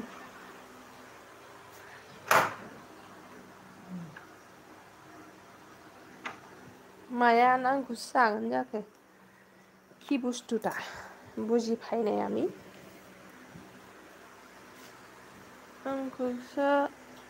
आंखौसो जागोन नों हाइद खालामग्रोनबो नोङो स' खालामनो हाया जाहैबाय स' खालामबानो जायो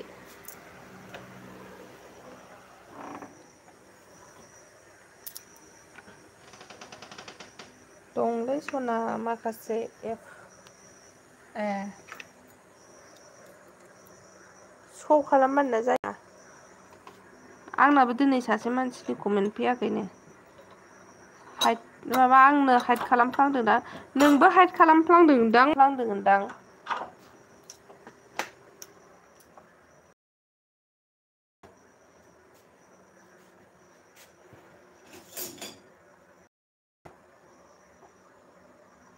रावबो गैला दोननोसैसो आंना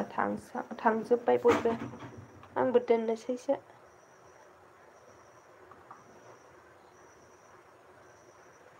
दंनै सना माखासे एपनो बारायलायबाय खमायहरदो बारायलाय खमायलाय खालामहरो थगायजोबोसो फोथाया नामा गैला आंनानो खमायजोब्बाय 1K थांनाया गासिबो खमायजोब्बाय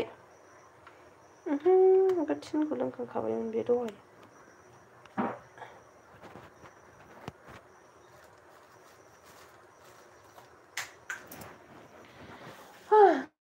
खमायजोब्बाय आंनाबो गासिबो लासिं सिंनो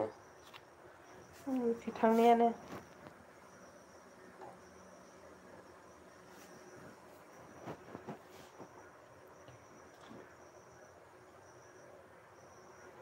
आं खालामाखै सना आंखौ फोथायाखै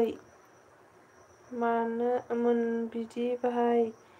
आरो SD ब्लग मोना दिनै गावसोरनो मोनबाय SD मोना SD मोननियाव सापर्ट बिदिनो खालामदों नामा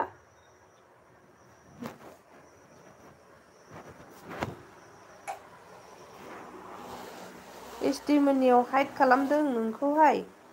SD मोननिखौबो साइड खालामना दोनदों नामा आं दा आंनाव कल खालामना बुंहरगासिनो ओइ खोनाबाय नै ओरै फैसाय नों मुलिया थै आं लानो बाबाय मुलिया न'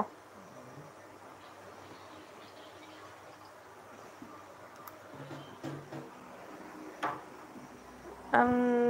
दं आंनाव कल खालामना बुंहरगासिनो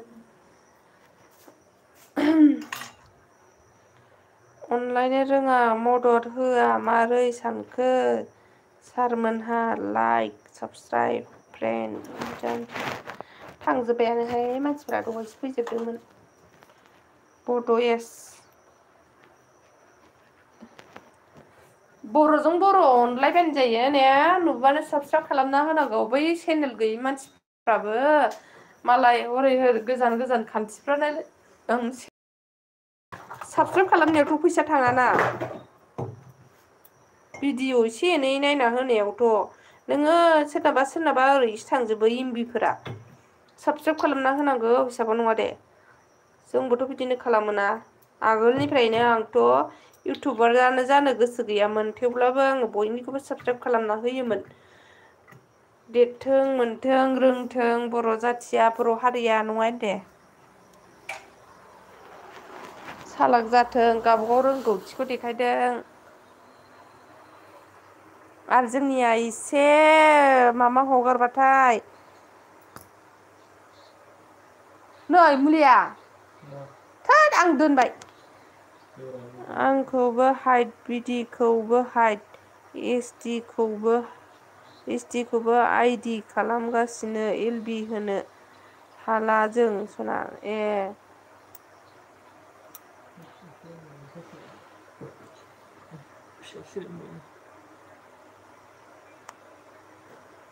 मानोथो बेबायदि खालामो दे सोरबा सालाक मानसि बियो बे जानांगौ लोंनांगौआनोथ' सोर बियो हाइद खालामगासिनो सोर बेबा प्राइवेट होगा शॉर्ट वीडियो प्राइवेट होगा कौन है शॉर्ट वीडियो क्या प्राइवेट होगा क्या बात बोल रही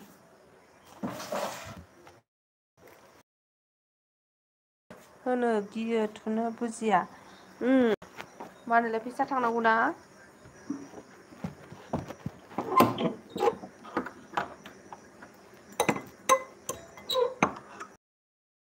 हाइड खालामो जोंखौ मानोलाय सिन खालामना होनांगौ दा एफा चेनेलखौलाय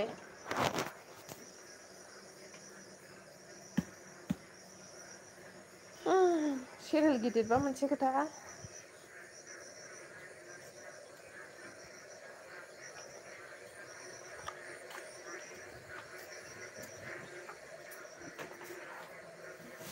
हेलौ नो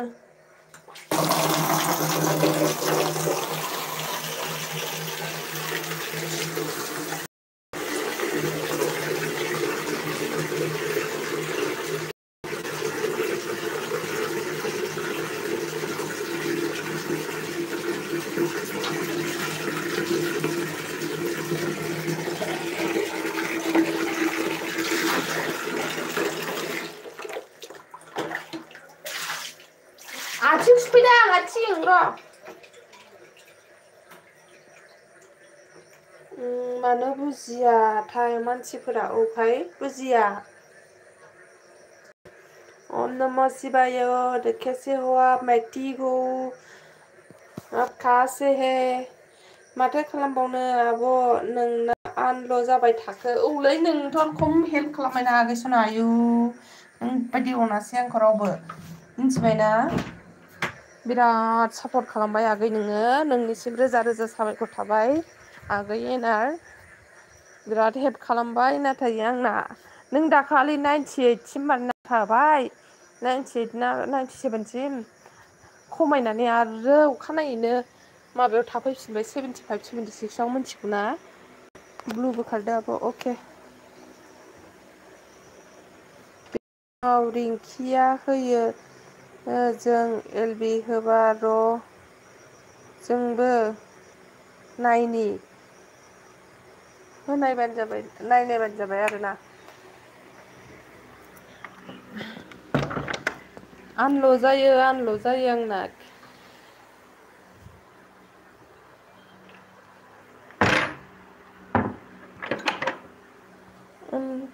आनल' खालामो औ आंना 7 आइडि हरनाया आंखौ हराखै बुंबायना नों बुंदों नोंखौ बुङाखैना आङो नोंखौ हराखै होननानै हरदों बयबो सापर्ट खालामदों आंखौ दा ओमफ्राय मानोना एनार आगैया बांसिन हरनाय जादों आरोना ओंखायनो आं एनार आगैखौ होननाय जादों आं रावखौबो हराखै इदि होनाखैना बयबो हरदों आंखौ बयबो सापर्ट खालामदों नोंबो बिदिबो मेर्ला मानसिया सापर्ट खालामदों आरोना माबा मोनाबो नामफोरखौ बावलाजोबबावबायसो आङो र' मेर्ला मानसिया सापर्ट खालामदों आरोना ओमफ्राय एनारा बिदिनो बुरजा हरनाय जाहैबाय आरो एनाराहाय 98 खालामदोंमोन औ जुदि हाइट जायो आंबो हाइट खालामजोबगोन र'नो सोलोंनायगोन आंनावहाय शॉर्ट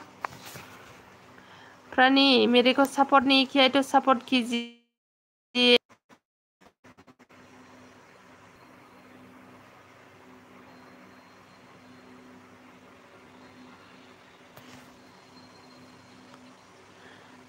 एक्स आंनो गाबोन 5 आइडि हरबावगोन आं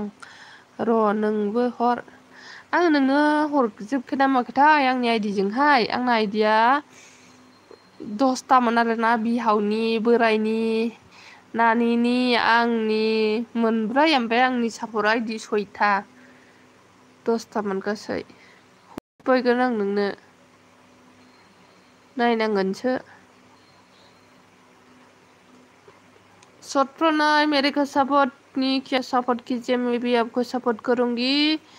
आं गामिनि सासे लोगोनिसो बेहाबो दं गोदानसो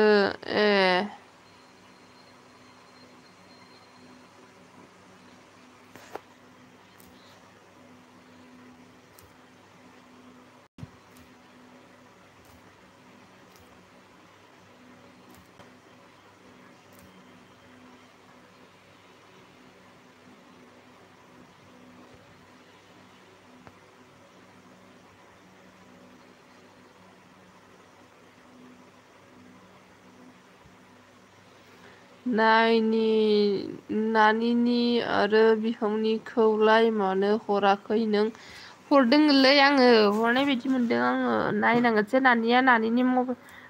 मबाइलावसो नायनांगोन र' 85 जाबाय नै सापरालाय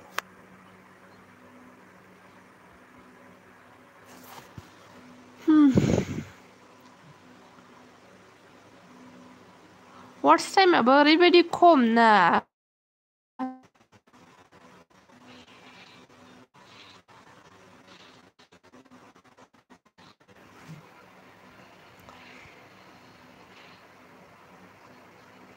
वाट्स टाइमानो गैया आङो साबसक्राइबखौलाय सिन्था खालामाखै ओमफ्राय वाट्स टाइमानो एखेबारे माबाल'नो दाबो 1500निफ्रायनो दावखोआ माला 4000 थांबावगोन माला एनारनि बायदि माबा जाबावगोन मन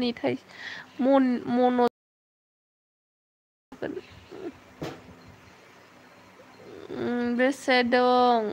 वाट्सआ 1500 जाबावाखै एसे नांबावगौ MB ऑफिशियल हाय MB ऑफिशियल वेलकम मेरे एलबी में स्वागत है MB ऑफिशियल आगै फै मा ओंख्रि जानानै फैनाय नै इनार आगैसो नामा इनारसोना नों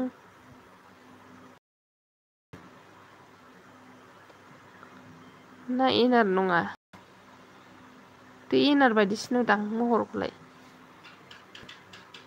नङा होनदां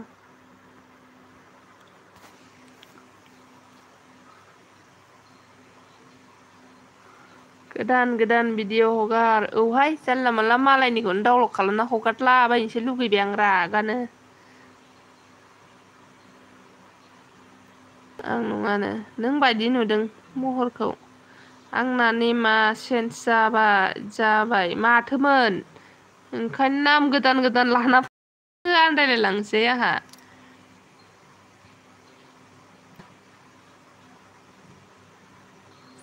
JMR ना बोरैबासोमोन नामाथाय JMR नङा भिडिअ हगारबाय था एक्सनानो औ भिडिअखौनो इदिटबो बानाय मालायलाङोहाय खामानिफ्रानो फिसाजों आरो दा फिसाजोनि एगजाम खाथि ना स्टार मेकाराव मा गानखौनो खननो मोनाखै आङो बेहालाय मा केन्ड्रि कास गेलेबाय थाखो नेट थानानैलाय नेटखौ ओरैनोसो हगार हरजोबो बियो गानबोनाया बारबोनाया माबा केन्डि क्रासजोंसो गेलेगासिनो नों ब्लग हगारबाय था अब्लानो बारायगोन वाट्स टाइमा नाया जे हनै आंनि माबाखौ 100-150 जायो लासिंसिंनो सनाराम बर' ब्लग हाय आगै मा ओंख्रि जानानै फैखो सनाराम अखा हानानै बिराद थान्दा मोजां जाथारदोंना आंना बे मासाव 3K जाबा हामथारगौ मा जायो आगै 3K जाबा माया 3K जानांगौ बेसे क्लासाव फरायो नानियाहाय माबायाव फरायो क्लास 5आव आं नै मा नाम बियो प्रान्जल ना प्रान्जल जाखो प्रान्जल ब्लग आं आंनि गोसोखौ एसे गोजोन होनो सानना इउटुबाव फैफिनदोंमोन कमेन्टसफोरखौ नायना मोजां नांदों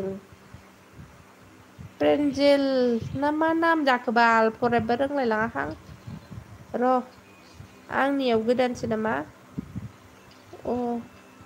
सापर्ट गैया सापर्ट खालामना होदो दे आंनो मामा प्रेन्जेल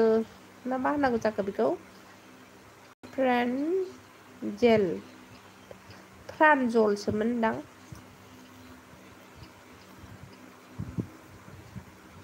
प्रेन्जेल ब्लग्स आंखौहाय साबस्क्राइब खालामना होदो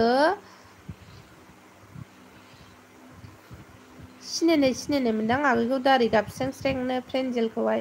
आंनो 200 जाबानो जायोलैनो बेसे थांनायब्रा नोंनियालाय एक्सनियालाय 160 थांबायानोना 160 थांबायना नोंना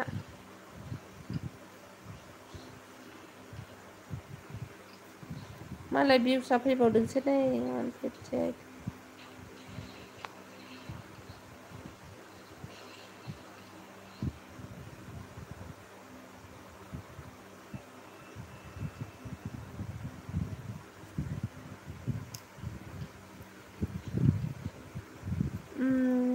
मैथा ना जोंनिथिं अखा गैया नोंसिना मा गामि जोंनिया Kokrajhar district Gossaigaon subscriber 3K जाबा ग्र' जागोन आं मिन्थिलाय लाङालै एनारागै मा जाबा मा जायो ओमफ्राय आगै र' आङो बे प्लेलिस्ट बायदिसिनाखौ बोरै लागायो खिथाहरलाय आंनो प्लेलिस्टखौ बोरै लागायो आरो नों कनफार्म एसे नुनि आं ओमफ्राय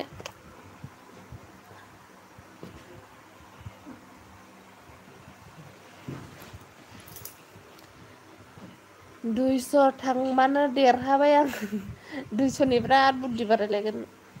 नोङो आगोलाव 100 थांबानो जायो होनदोंमोन ना दा 200 थांबानो जायो होनलायबाय नोङो र' आङो इउटुबनि बारै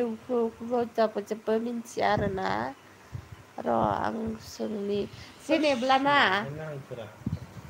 एनारागै जेनेब्ला हो आंनिया 1K जाबाय जेनेब्ला 4000 वाच टाइम जाबाय हो जेनेब्ला खोथा ओमफ्राय होमबा बै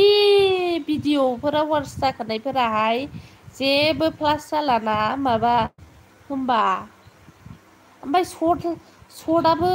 10 लाख जानांगौ नामा ना 10 लाख ना बेसेबांबा नुदोंमोन आं ना 90 लाखमोनथाय सर्टस हगारनायाबो कमप्लिट जागौ नङाबा मन' जायाना ना जायो बे ब्लगआबो सर्टआबो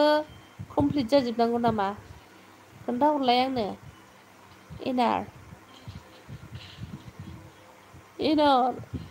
एनारलै बानायनायाबो जायो जेबो नङा मिस्टार एक्स जल्दी से 1K हो जाओ सनाराम नोंसिनालाय मा गामिमोनलाय उदालगुरिमोन नामाथाय बावलायलांबायहाय डेन्जार मोसाना भिडिअ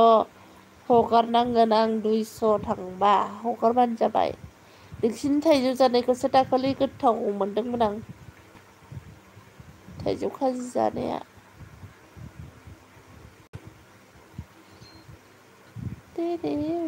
ओमफ्राय एनारागै बे सर्टआबो कमप्लिट जानांगौ नामा खोन्थाहरलाय बे लाइटखौ खोमोरनांगौ बैखौसो नांगौ बेयावबा मैस्रोम फैयो खोबाबा माथो थाम्फै अरो प्लास जायो मनिटाइज अन जाबाबो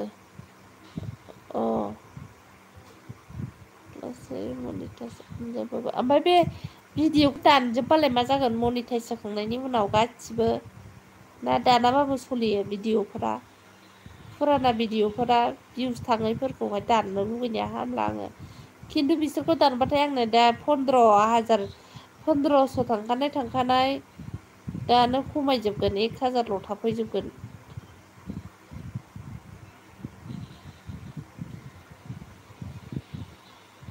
ओंखायनो दानाखै आङो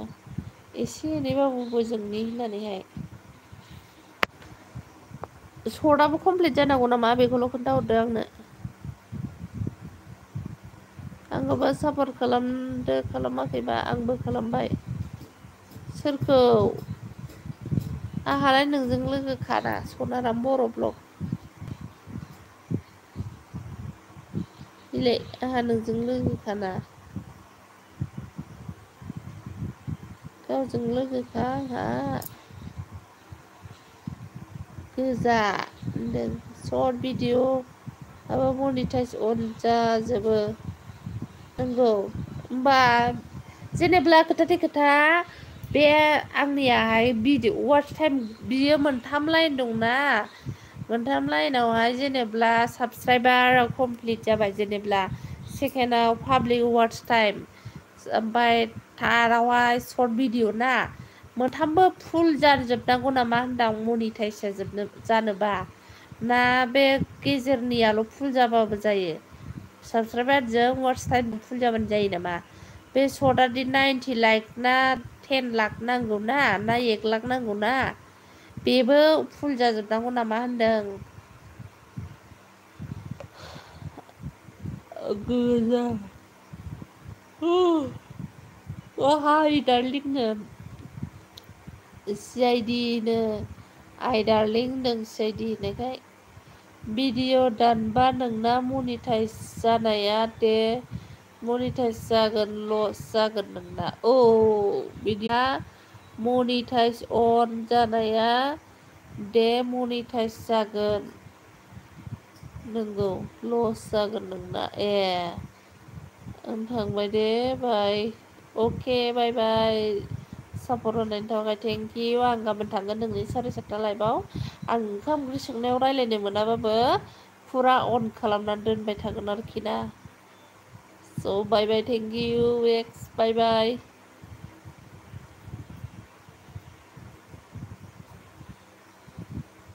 नेहा सनाया जोंहा नेहा सनाया CIDसो जानानै दंगासिनो आरोना मा ओंख्रि जाखो नेहा सना श्रीथार अनुपमा की रसोई like that thank you like देने के लिए अनुपमा थैंक यू कैसे हो हेलो दीदी कैसे हो आप मैं ठीक हूँ आप कैसे हैं जोंना बाक्सा तामुलपुर बाक्सानि नों आंखौ सापर्ट खालामाखैबा खालामना होदो सनाराम बर' आंथ' नोंजों सापर्ट खायानो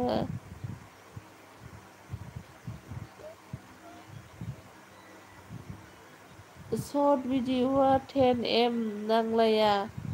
जाफायो अन प्लास जाफायो अन जायो मैं भी अच्छी हूँ अच्छी रहना चाहिए सिस्टर डिनर हो गया आपका हाँ हो गया आपका हो गया क्या क्या सब्जी खाया है आज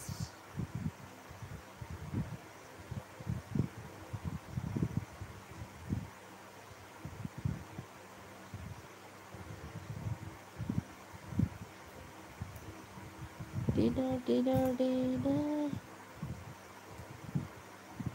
नों आंखौ सापर्ट खालामाखैमोन नामा सनाराम अभी हो रहा है डिनर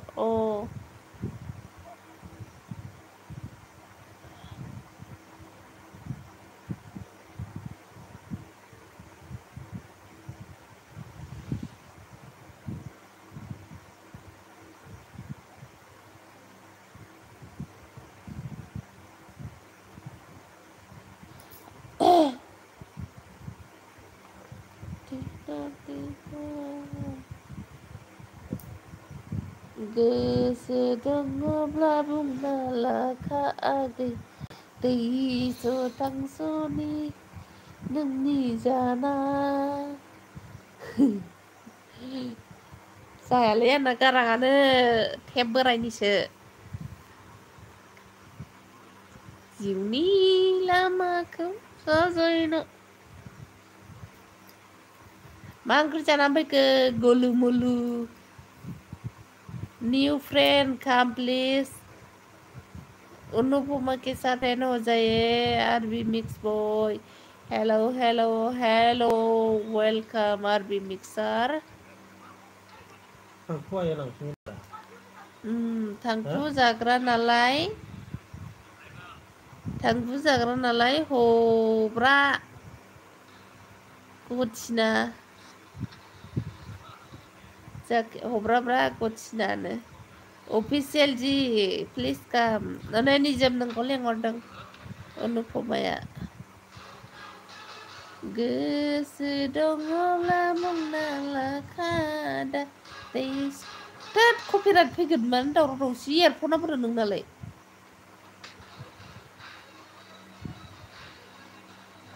बुंना लाखादा थांस'नि जिउ नांजागोन अनुपमा प्लीज मुझे फ्रेंड करो अनुपमा आपको इस बसुमतारी ने बुलाया है जाओ जाओ निजम ब्लूस्काउ अनुपमा कितनी आईडी है बोला है निजम ब्लूस्काउ आंनोबा सापर्ट आईडी जों हराखैना नोङो अल्लाह गोलमोलु अनुपमा प्लीज मुझे करो बोला है अनुपमा की रोय फ्रेंड करो मानकबाल अनुपमा कितनी आईडी है मोजाङै खन गाना र' मोजां खननि आं बावबाय थायोलै मनुबालनो बावदों ना हरखायाखै गोसो जानानै गोसो दंबोला बुंना लाखादा थांस'नि जिउ नांजागोन जादों आंबो सापर्टखा नोंजोंनो थेंक इउ दे बिदिबो नाय दे सनाराम आगै आंबो नायगोन नोंनिखौ सना फिथर सनाराम आगै बावबाय थायोलै मनु आंखौबो गाज्रि दामोन प्लिज आपल'ड खालाम मनिटाइजनि बाथ्रा दासान आंखौ गाज्रि दामोन नों गाज्रि मोना दे फ्रेन्जेल ब्लग प्लिज भिडिअ आपल'ड खालाम मनिटाइजनि बाथ्रा दासान भिडिअखौ आपल'ड होबाय थानोसै सुपारनो सुपार दुपार उपार नों बबेनि फ्रेन्जेल ब्लगा आंनो खोन्थाहरदो अननानै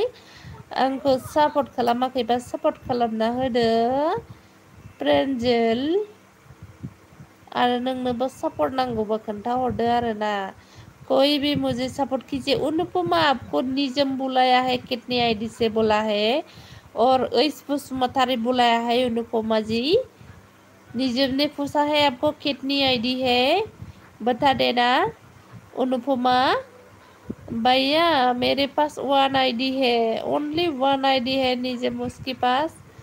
आंलै आगै गामि जोबथारनायनि गुफुरै नायनो मोजां नों आगैलै आगै गामि जोबथारनायनि गुफुरै नायनो मोजां रोङालै गानखौ आं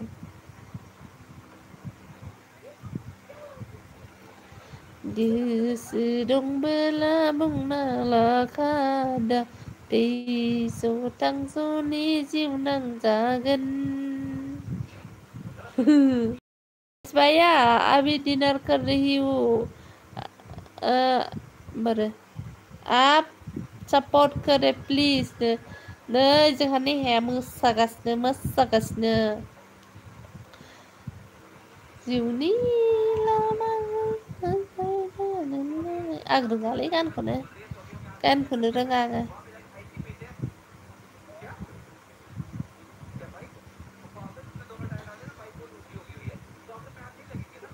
आं सोरजोंबा जागौमोन थांस'निनो र' मनु ओंखाम जाना फैगासिनो र'नो थां नोंलाय फैखाया आं बिलाइबाव आलासि फैब्रबदोंमोनहाय सना they knew recipe Pay comment कीजिए न्यू वीडियो पे कमेंट करने के लिए बोला है अनुपमा की रसोरी या ना क्या बताए गानखौ खनबाय थानो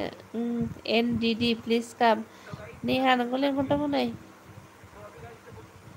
गोसो दंबोला बुंना लाखानि जोमबाय थांसन जिउ नांजागोन होननायसो जाबाय दासो थांदों मोनायाव आलासि फैग्राफोरखौ सामब्रायहरनो हाया नोङो मोनायाव माने दिगदारि होन अके अनुपमानो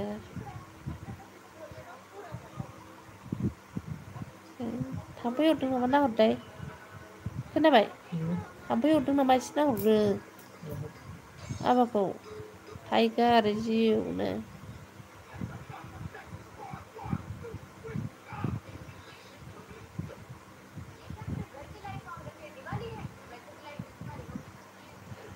प्रेन्जेला थांगोन नामाथाय जोंहा प्रेन्जेल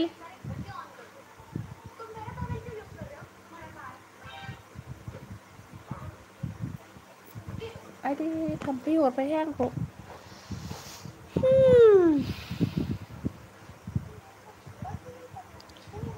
मोजां भिडिअ आपल'ड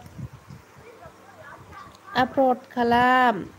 साबस्क्राइबारा गावनो गाव फैखागोन गावनि स्टेन्डार्डखौ डाउन दाखालाम सैथो बाथ्रा बुंदों नों प्रेन्जेल फट'खौ सोलायलायबाय नामा दहायलाय दादै गाबस्रिवथेंसो नुदोंमोन आङो नोंखागौना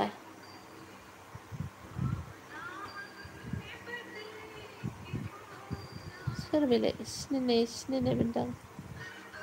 मालाबा नुनाय नुदां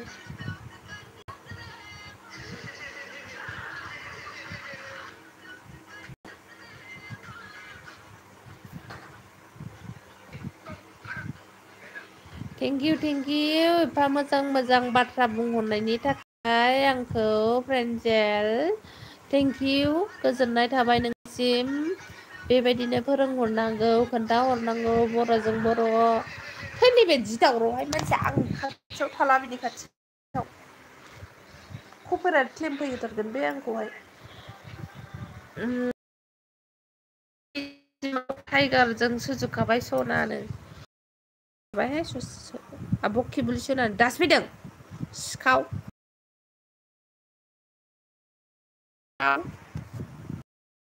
जासुला रागा जोंबाय आं नोंखौ जादोलै गुमैखौ जोदोलै गुमैखौ अहाय खाथियाव थानानैहाय फ्रें गान माबा नायबाय थायो पियार जासुला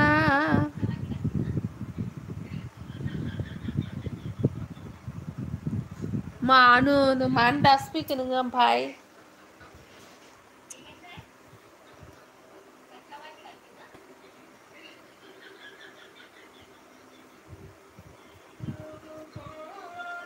नों अबेनि प्रेन्जेल ब्लग खोन्थाहरलाय अननानै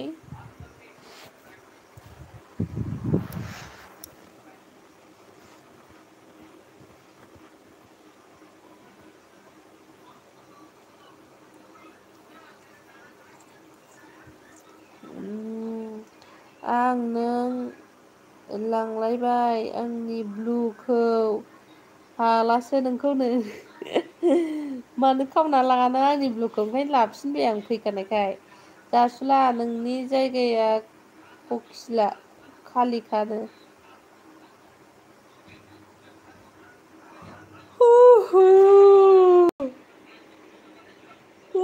उन्दुनो ओंखारबाय मेगना आंना खयथा बाजिल' 10ता बाजिल' 2 घन्टामान हइल लाइव आहा उज्जवल हाय वेलकम उज्जवल अभी मेरे ब्लू को ले गया था वापस ले रहा हूँ मैं लाइक नहीं किया है तो लाइक कीजिए जासुला उज्जवल लाइक नहीं किया है तो लाइक कीजिए प्लीज मेरे एलबी को 28 लाइक थैंक यू आंना जायगानि मा कालिका जाखो मेव मेव होनदों please blue I have 30 ID किस सपोर्ट करना है उज्जवल जी ए बाबा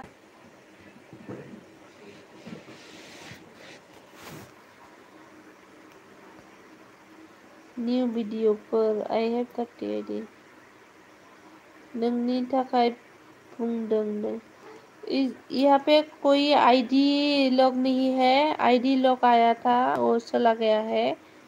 ना ब्लूआ होफिनखा जल्दिनो आं हासिगोमाय तेजपुर आंनो दा नांथ'आ आं सानो आं दा जेरावबो साक्सेस जानो हाथ'आ आं दा जेरावबो मानो मा खालामदों मावजि फि जासुलानो सेन्देला बैयावहाय मुसाहारि जि प्लिज स्टार्ट सैमा लाङो सैमा नोंनिखौ दोन माथो गोमोदियालाय फि माने ना मा होनदों बिए फैबाय नै जोंहा बिखुंगुरा हाय आब' मोनजलि गुड नाइट बिखुंगुर मा ओंख्रि जानानै फैनाय माथो गोमोरदिया बाल बेलाय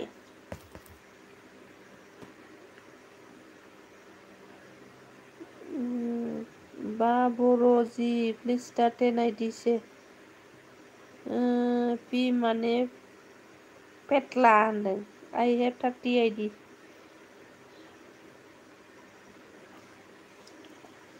गोमोरासै नै गोमोरबाय दासो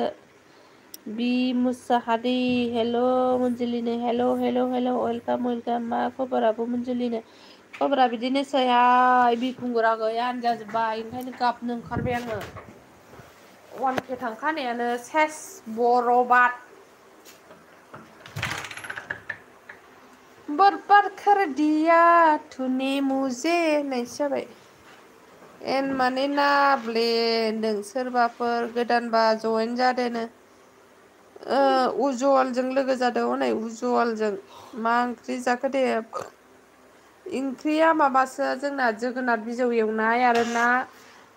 जहल ना बिदै आरो बरबाद कर दिया तूने मुझे अ उन्दुदो मुसाहारि फियो उज्जवल का है ना होनदों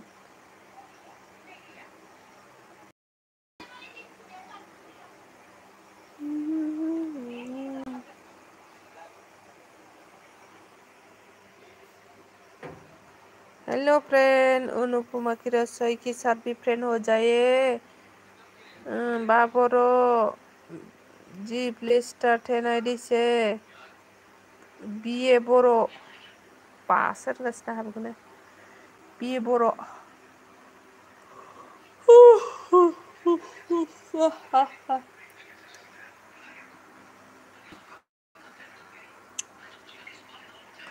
आंबो आन जानायनि रागा नाङा आंनो दिनै सापर्ट होनो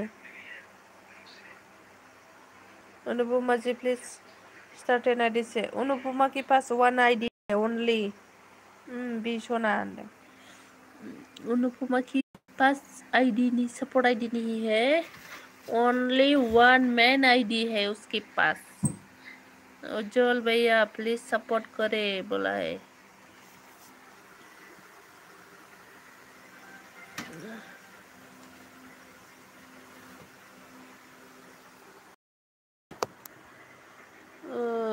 आब' सना उन्दुआ नामा उन्दुनो ओंखाराखै नामा नेहा 1 आइडि है भाई बोला है अनुपमा जी स्टार्ट निउ भिडिअफोर होनो नायनानै मोनबावो दोनखांबाय मालाय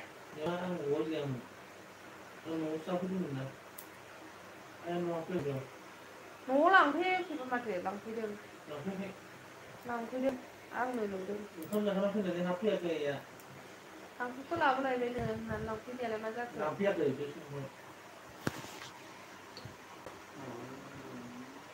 उज्जवल भाई कल करूंगी ओके बोला है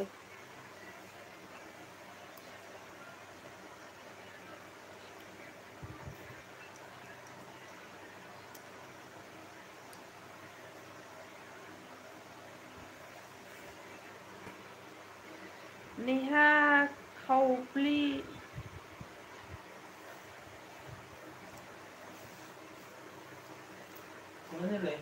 र'हाय मा हास्लाबा नोंलाय उज्जवल भाई कोई करेगी कल करेगी ओके बोला है फुल प्लीज फुल वॉश के साथ डन कीजिए, मेरी 20 ऑन हो गया है।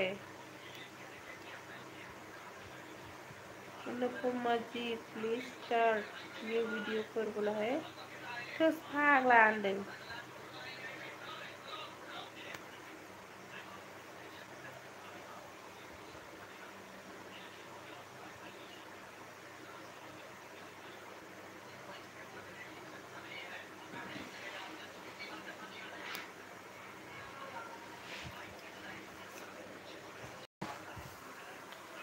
एनाव आं उन्दुनो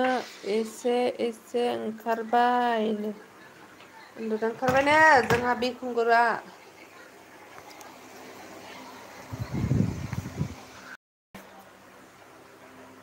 होनगालाय सिखारलाय। थांखु गैया बाव। अबहाय मोननांगौ आंलाय थांखुखौलाय? अबाव नागिरना मोननांगौ गैयि बुस्थुखौहाय?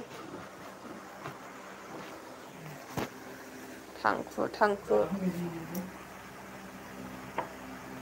मा लांनायबो मोनबावो?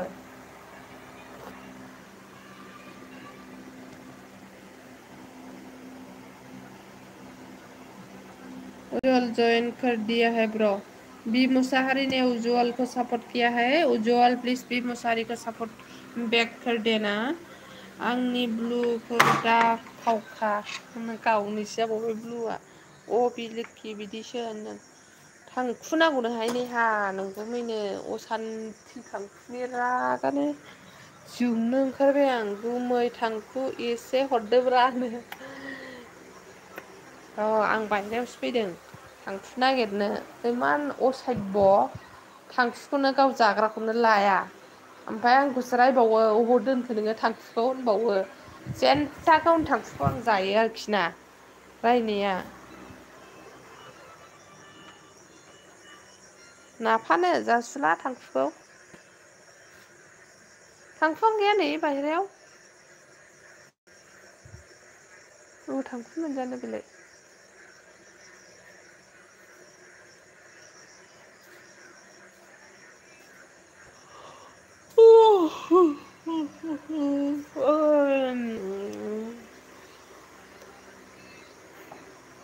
थांखुआनो गैया अबाव मोनसै। गैया मिंख' खोनाबाय? उन्दुदो थांखु थांखाबार हो।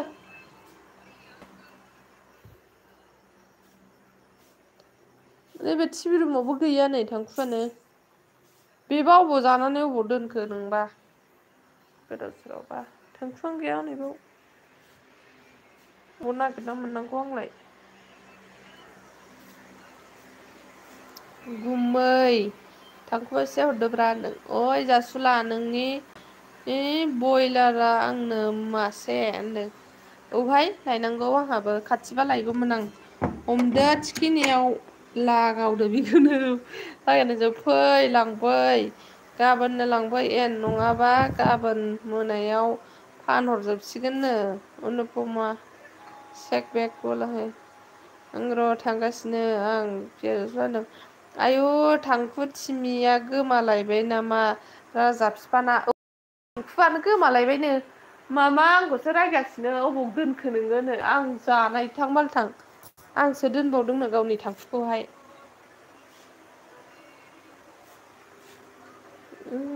लंपेन्टावसो लंपेन्टावबो गैया। ओमफ्राय नोंना थांखु दंना गैयामोन? हा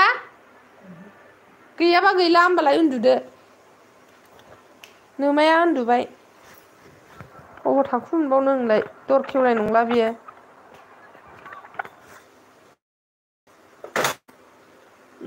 S Basumatary hello all live friend मुझे सपोर्ट करो। एस बसुमतारी के सपोर्ट करो।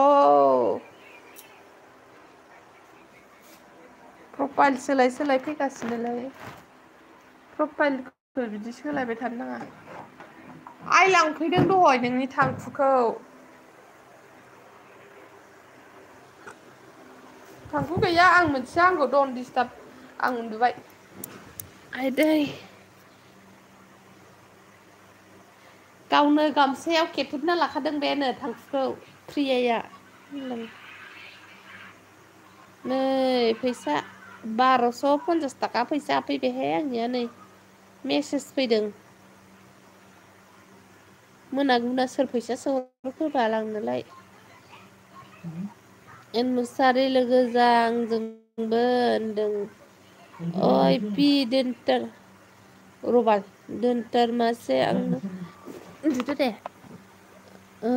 आंनो सावना जानो होनो मुसारि जि निउ भिडिअफोर प्लिज बोलाय उन्दुनो ओंखाराखै नामा आं माबा नायफ्लांबाय थाबाय नोंनि लाइफखौनो नंगौ नामा थेंक इउ प्रान्जिल प्रान्जिल प्रान्जिल प्रान्जिल थेंक इउ प्रान्जिल सना थेंक इउ नेहा जोंहा सानदेआव गथा गथा हांनो नागिरदों आंबो जागौमोन जासुला गावल' जाबाय होनदो मानिहाय होनदों जेबि इउटुब चेनेल हाय आब' हाय आगै जेबि वेलकाम लोगो गैयाबा लोगो जादो दे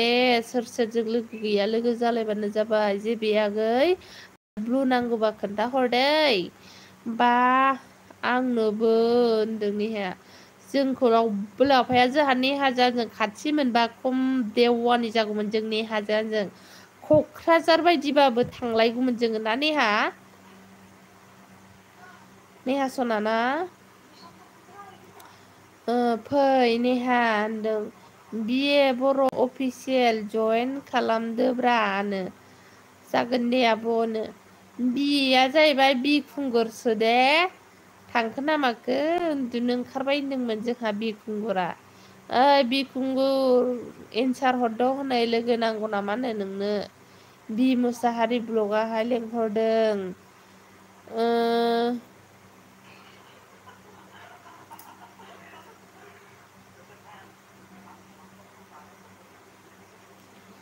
बा आंनोबो बे फरायखांबाय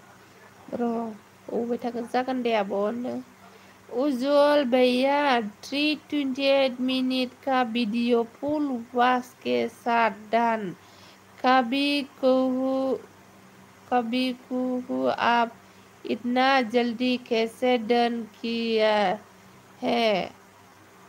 प्लीज फुल वॉच के साथ डन कीजिए बोला है उज्जवल को उज्जवल के पास तो मोबाइल है शायद मंजलि सोना लागावगौमोन औहाय ना जों सानैनि भिडिअखौ नायनोसो बाखानांगौमोन ने र' पियार जसुला थांगौ होनदों मेरा 20 आन हुआ है भैया आज इसलिए प्लीज फुल सपोर्ट करे साथ फुल सपोर्ट के साथ मेरा भी उस दिन 1009 गया था 1009 सब्सक्राइबर था मेरे पास भी लेकिन क्या करें किस्मत खराब है 972 में आ गया वापस JB YouTube channel please join JB YouTube channel नोंखौ लेंहरदों नै एन सानदेआव फै जमा जागोन नोंस्रा खाथि खाथिहाय मालाय जा आंहा बोराबबायसो नोंसोरखौ मेगनसो साबाय उज्जवल भैया मेरा अन नहीं होना चाहिए बोला है जो भी न्यू है प्लीज सपोर्ट करो मैं आप लोगों को रिटर्न करूंगी बी मुसाहारी ब्लॉग की भी सपोर्ट करो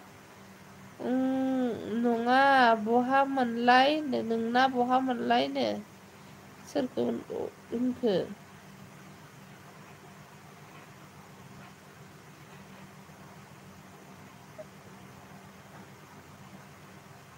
जागोन दे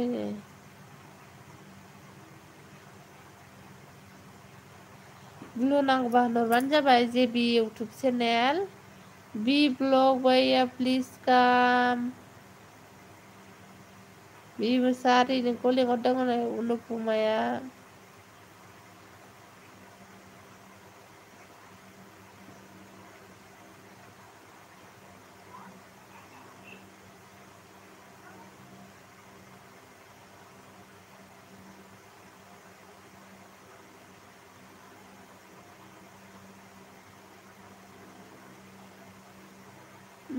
Udalguri B block Bhaiya, please come. PRG, please come.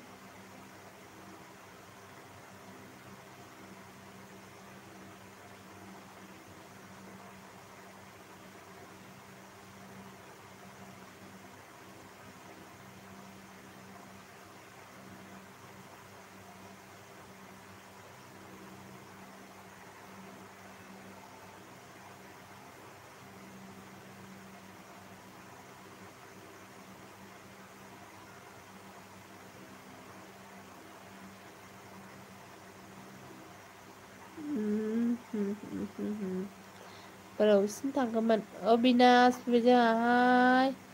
Hello, hi agay. Binas agay. Welcome, welcome ang beawai.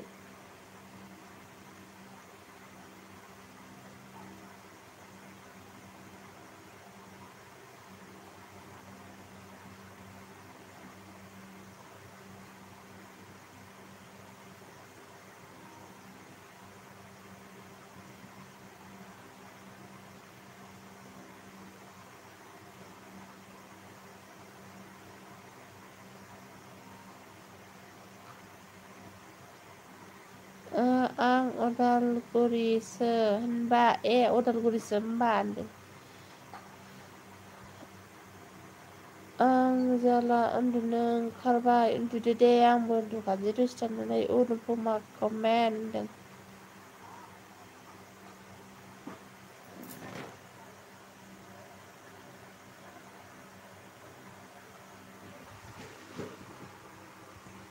Unupuma komen dan unupuma piar baya up support.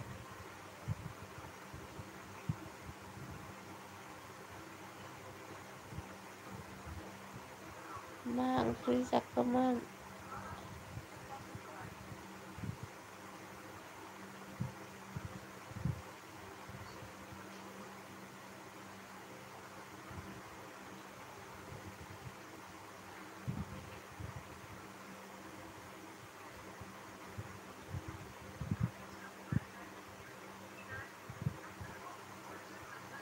Mang krisak ke man abonang sina जोंनियाहाय जोगोनार बिजौ एवनाय आरो माबा ना बिदै जहल आरोना नोंस्रालाय मारै दं खबर सबर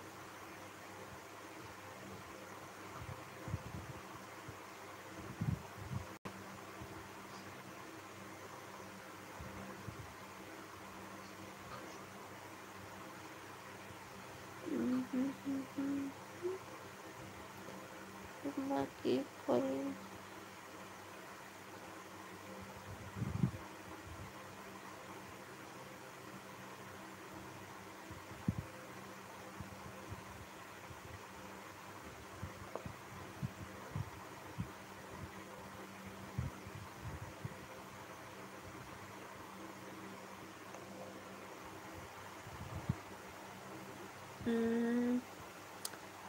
अनुपमा की रसोई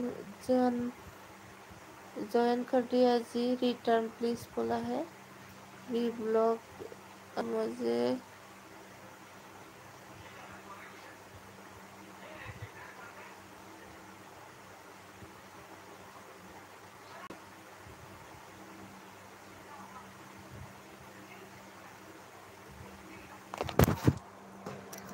आयु मबाइलाव गावथारसिनहाय आंनिया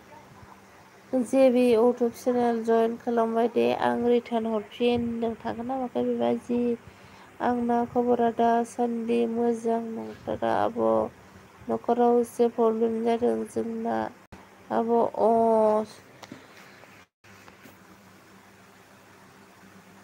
बयनाबो दुखु आरो सुखुआ फैखायो आरोना आगै मा खालामनो मानसि जानानै दुखुखौबाबो बारलांनांगोन सुखुखौबाबो बारलांनांगोन बारहोहरखायो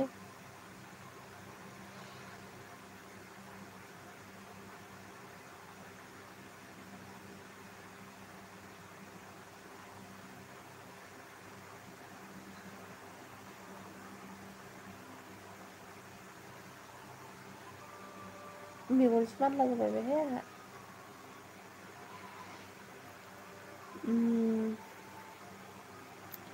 अनुपमा जी में ज्वाइन कर दिया।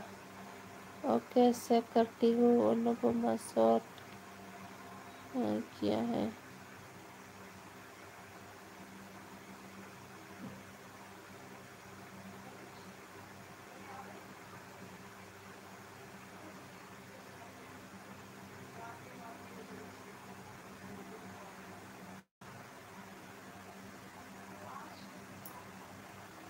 अनुपमा सपोर्ट किया है।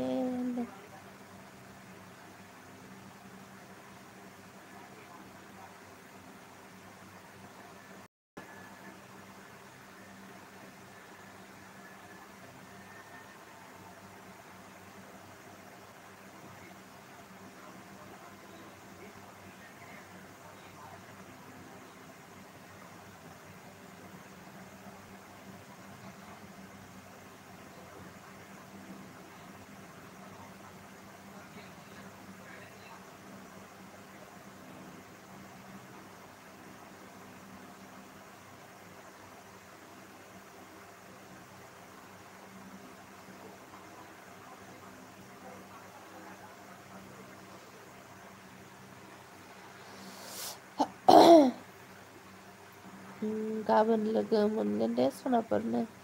बाय बाय अल फ्रेन्ड होनदों। ओके सेक्रेटारि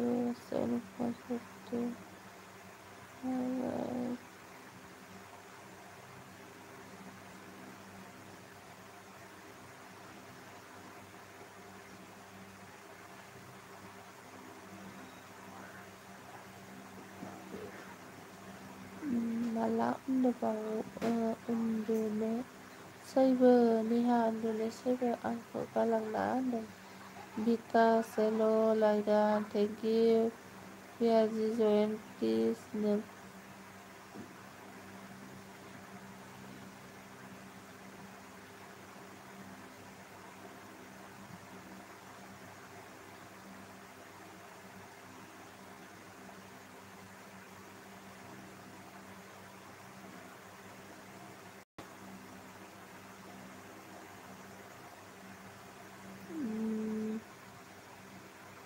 बिकास मेरी है। बिकास कुमार हेल' ब्र होनदों।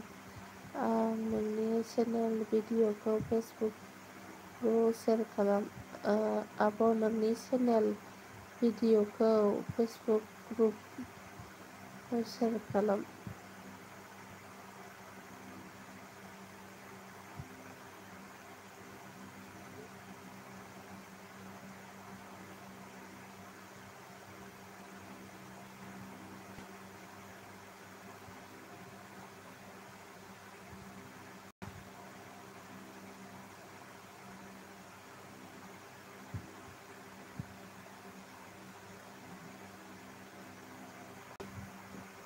उन्दुबाय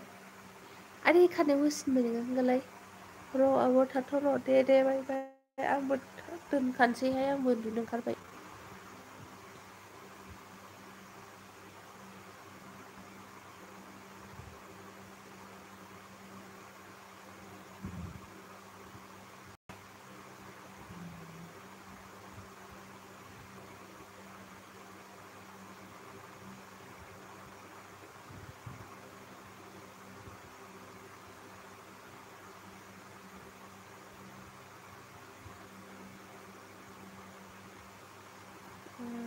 विकास भैया कैसे हो आप? नाराज हो क्या?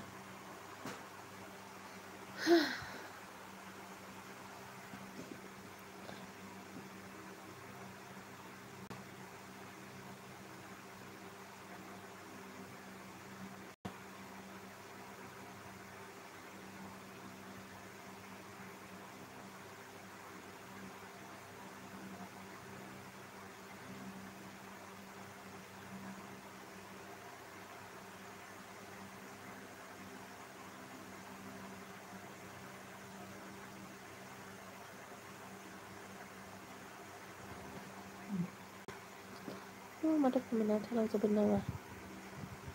अनुपमा जी कैसे है आप? सुसुंदरी जयेन खालामबाय दे। आं प्लिज रिटार्न खालामफिनदो होनदों। कल करो अनुपमा बोला है हम दिन में ड्यूटी में रहते हो अनब्लॉक दीदी प्लीज कम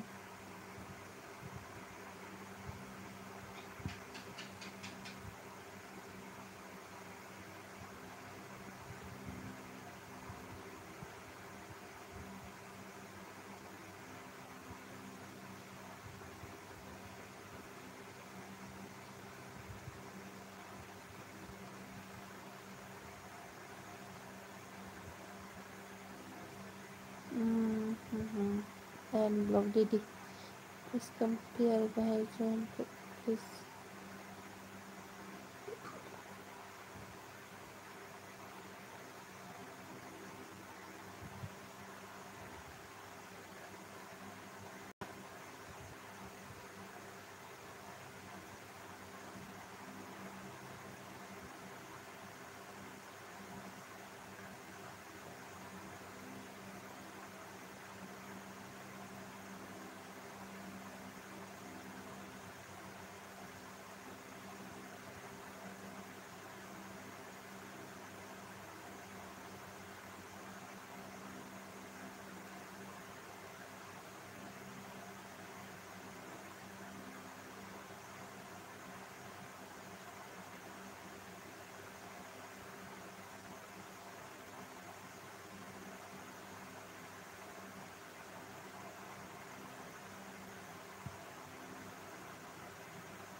बात में आएगी हम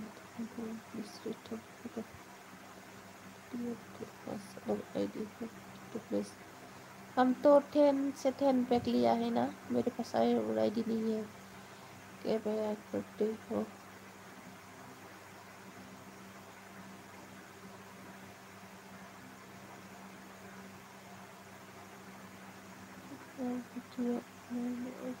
Please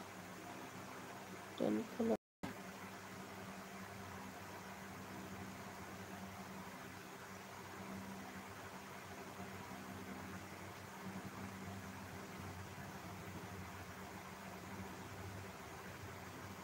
Applications 10 kilometer open stop on the national Manjuli.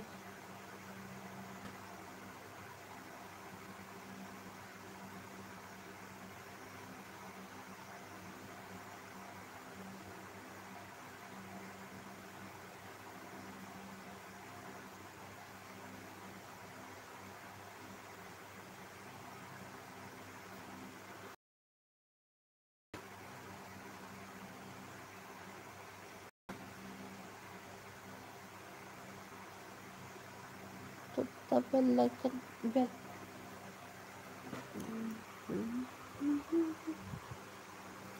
लोगो खाजोबसै बिसोरो गासिबो Abinash.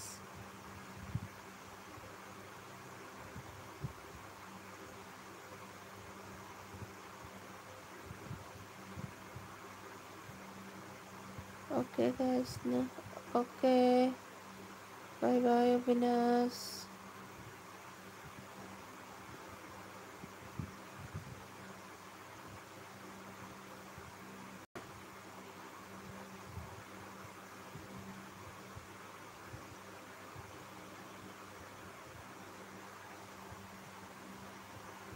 Bye bye bye bye bye bye. Uन्दुथ'आ नामा? आंबो उन्दुनोसै। बाय बाय, आंबो उन्दुनोसै। मैं भी रखती हूँ लाइव को। मेरे को थोड़ा नींद आ गया है। बाय बाय गाइस। बाय बाय बोल देना सभी।